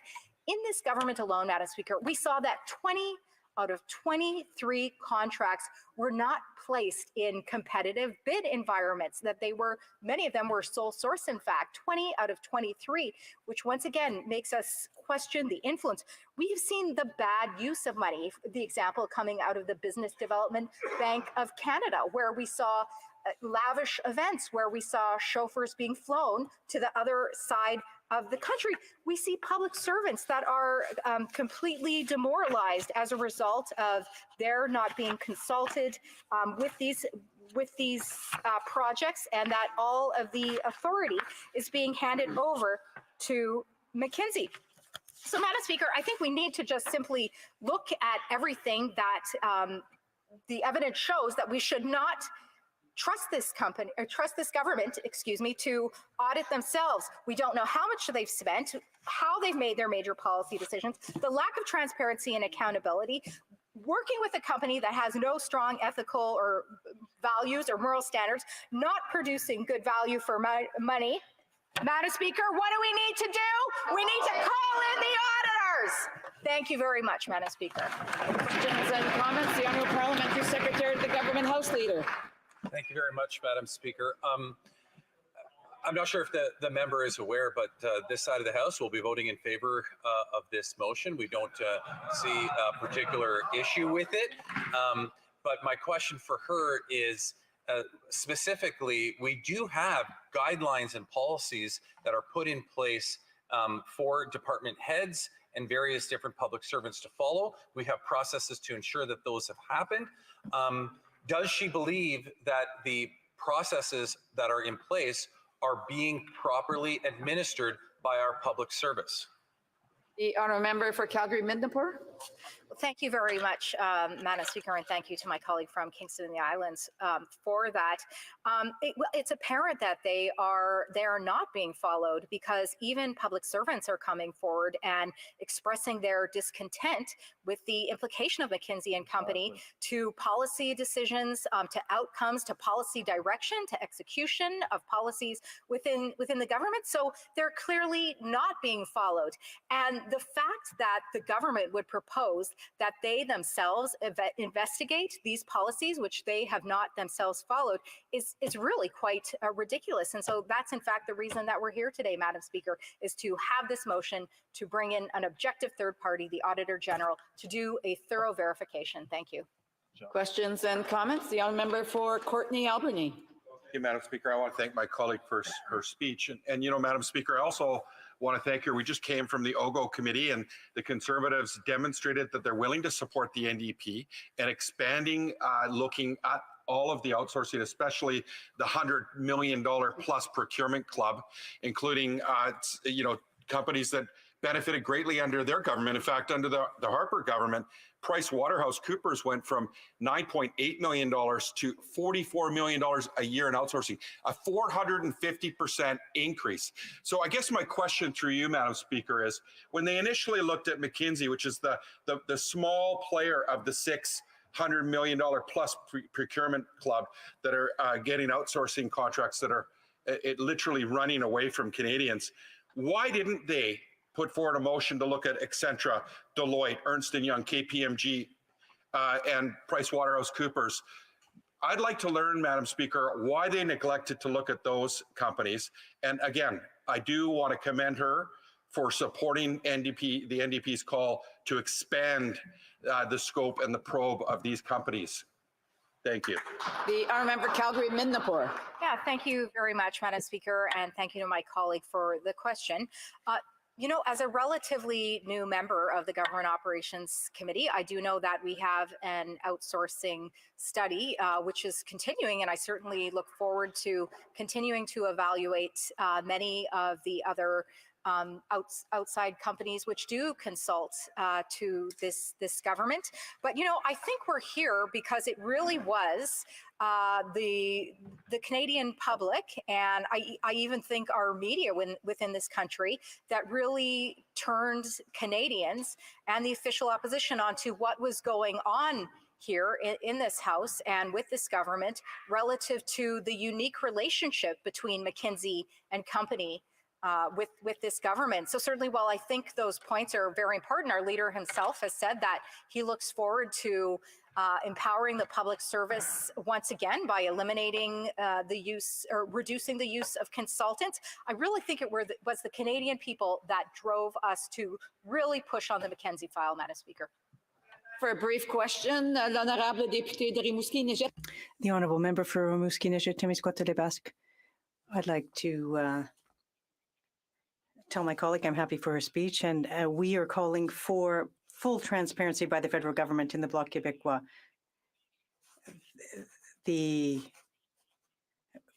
There was a look into in the French Senate with the influence of these kind of consulting firms and their influence worldwide, and their recommendations discuss transparency, openness on the contracts, but also accountability, because at present they aren't accountable. These consultancies aren't accountable. And I'd like to know what my colleague thinks about that. Oui, merci beaucoup, merci. Well, thank you. I'd like to thank my colleague for his question. I think that's a valid point. It is something that we've seen with McKinsey. It's not just one department or two. There are several that are involved. The government has worked with McKinsey extensively, and I'm open to looking into the situation in all departments that are dealing with McKinsey. Thank you, Madam Speaker. Resuming debate, the honourable member for Kamloops Thompson Caribou, and I'm just letting him know that unfortunately I will have to interrupt him at one point. Madam Speaker, I'm quite heartbroken. It's always a pleasure to rise on behalf of the people from Kamloops Thompson Caribou, Madam Speaker. Before I begin, I do want to recognize a life well lived. And that was the life of Mr. Rex Rankema of Kamloops. He passed away over the holidays. Mr. Rankema was a mentor to me. He was somebody who was a pioneer in the legal field, in my view. He was well respected by his colleagues, both at the bar and in the community. He had an incredible impact on my career and the careers of others. And I obviously wish his family all the best in this difficult time. May perpetual light shine on Rex Rankema. With that, Madam Speaker, I have just a few minutes to speak on this topic. And one of the first places I want to start is when it comes to money. As the leader of His Majesty's Loyal Opposition just eloquently pointed out, when we break down the amount of money that went to consultants, it would equal, if I understand the math correctly, about $1,000 per family. Now, this is a Liberal government that frequently does cartwheels over the fact that we're giving $500 for people to help them with a mortgage, or we're giving $600 for this or a few $100s for that. And they frequently accuse Conservatives of really not caring about the middle class. And yet, here they are giving the equivalent of $1,000 per family to outside consultants. Now, that to me, Madam Speaker, is something that deserves a measure of inquiry, and a significant measure of inquiry at that. But let's go one step further, Madam Speaker. The reality is that the public service has grown by 30% approximately under this Liberal government. So not only do we have a ballooning public service, we have a government that is intent on spending as much as it can, as quickly as it can, on whatever it can.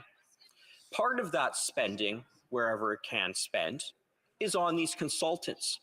Consultants really should be a mechanism of last resort. We shouldn't be calling external people in on contract, and generally contracts are paid at a much higher level than a salary is paid. when we have people who can do the job already. I'm mindful of the fact that on occasion there needs to be an external contract. There might be somebody with a significant area of expertise that the government needs to retain. The problem is this: when we are spending literally billions of dollars on contracts, in this case, $120 million on one firm, one has to ask, why are we not going through our public service?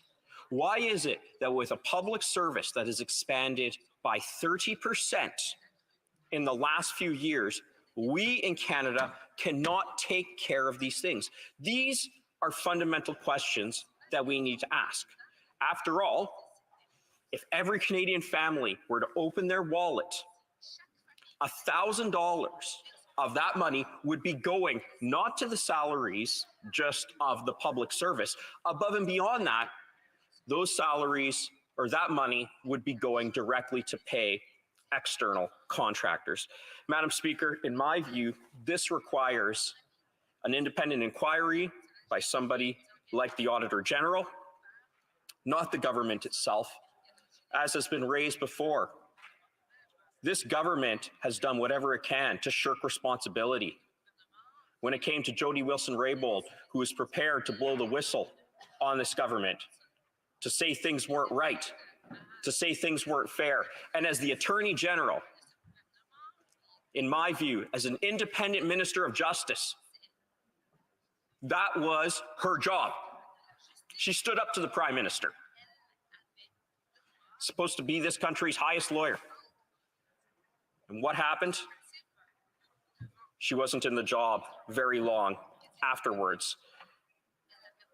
SNC-Lavalin shows us that we need a measure of independence here when we consider where this money went and how it got there. I see you rising, Madam Speaker. Unfortunately, it is my duty to interrupt the proceedings at this time and put forth with the question on the motion now before the House. La question est la suivante, Monsieur. The questions is the following. Mr. Jennis, seconded by Mr. Paulus, moves that the fifth report of the Standing Committee on Government Operations and Estimates, presented on Tuesday, January 31st, 2023, be concurred in. If a member of a recognized party present in the House wishes that the motion be carried or carried on division, or wishes to request a recorded division, I would invite them to rise and indicate it to the chair.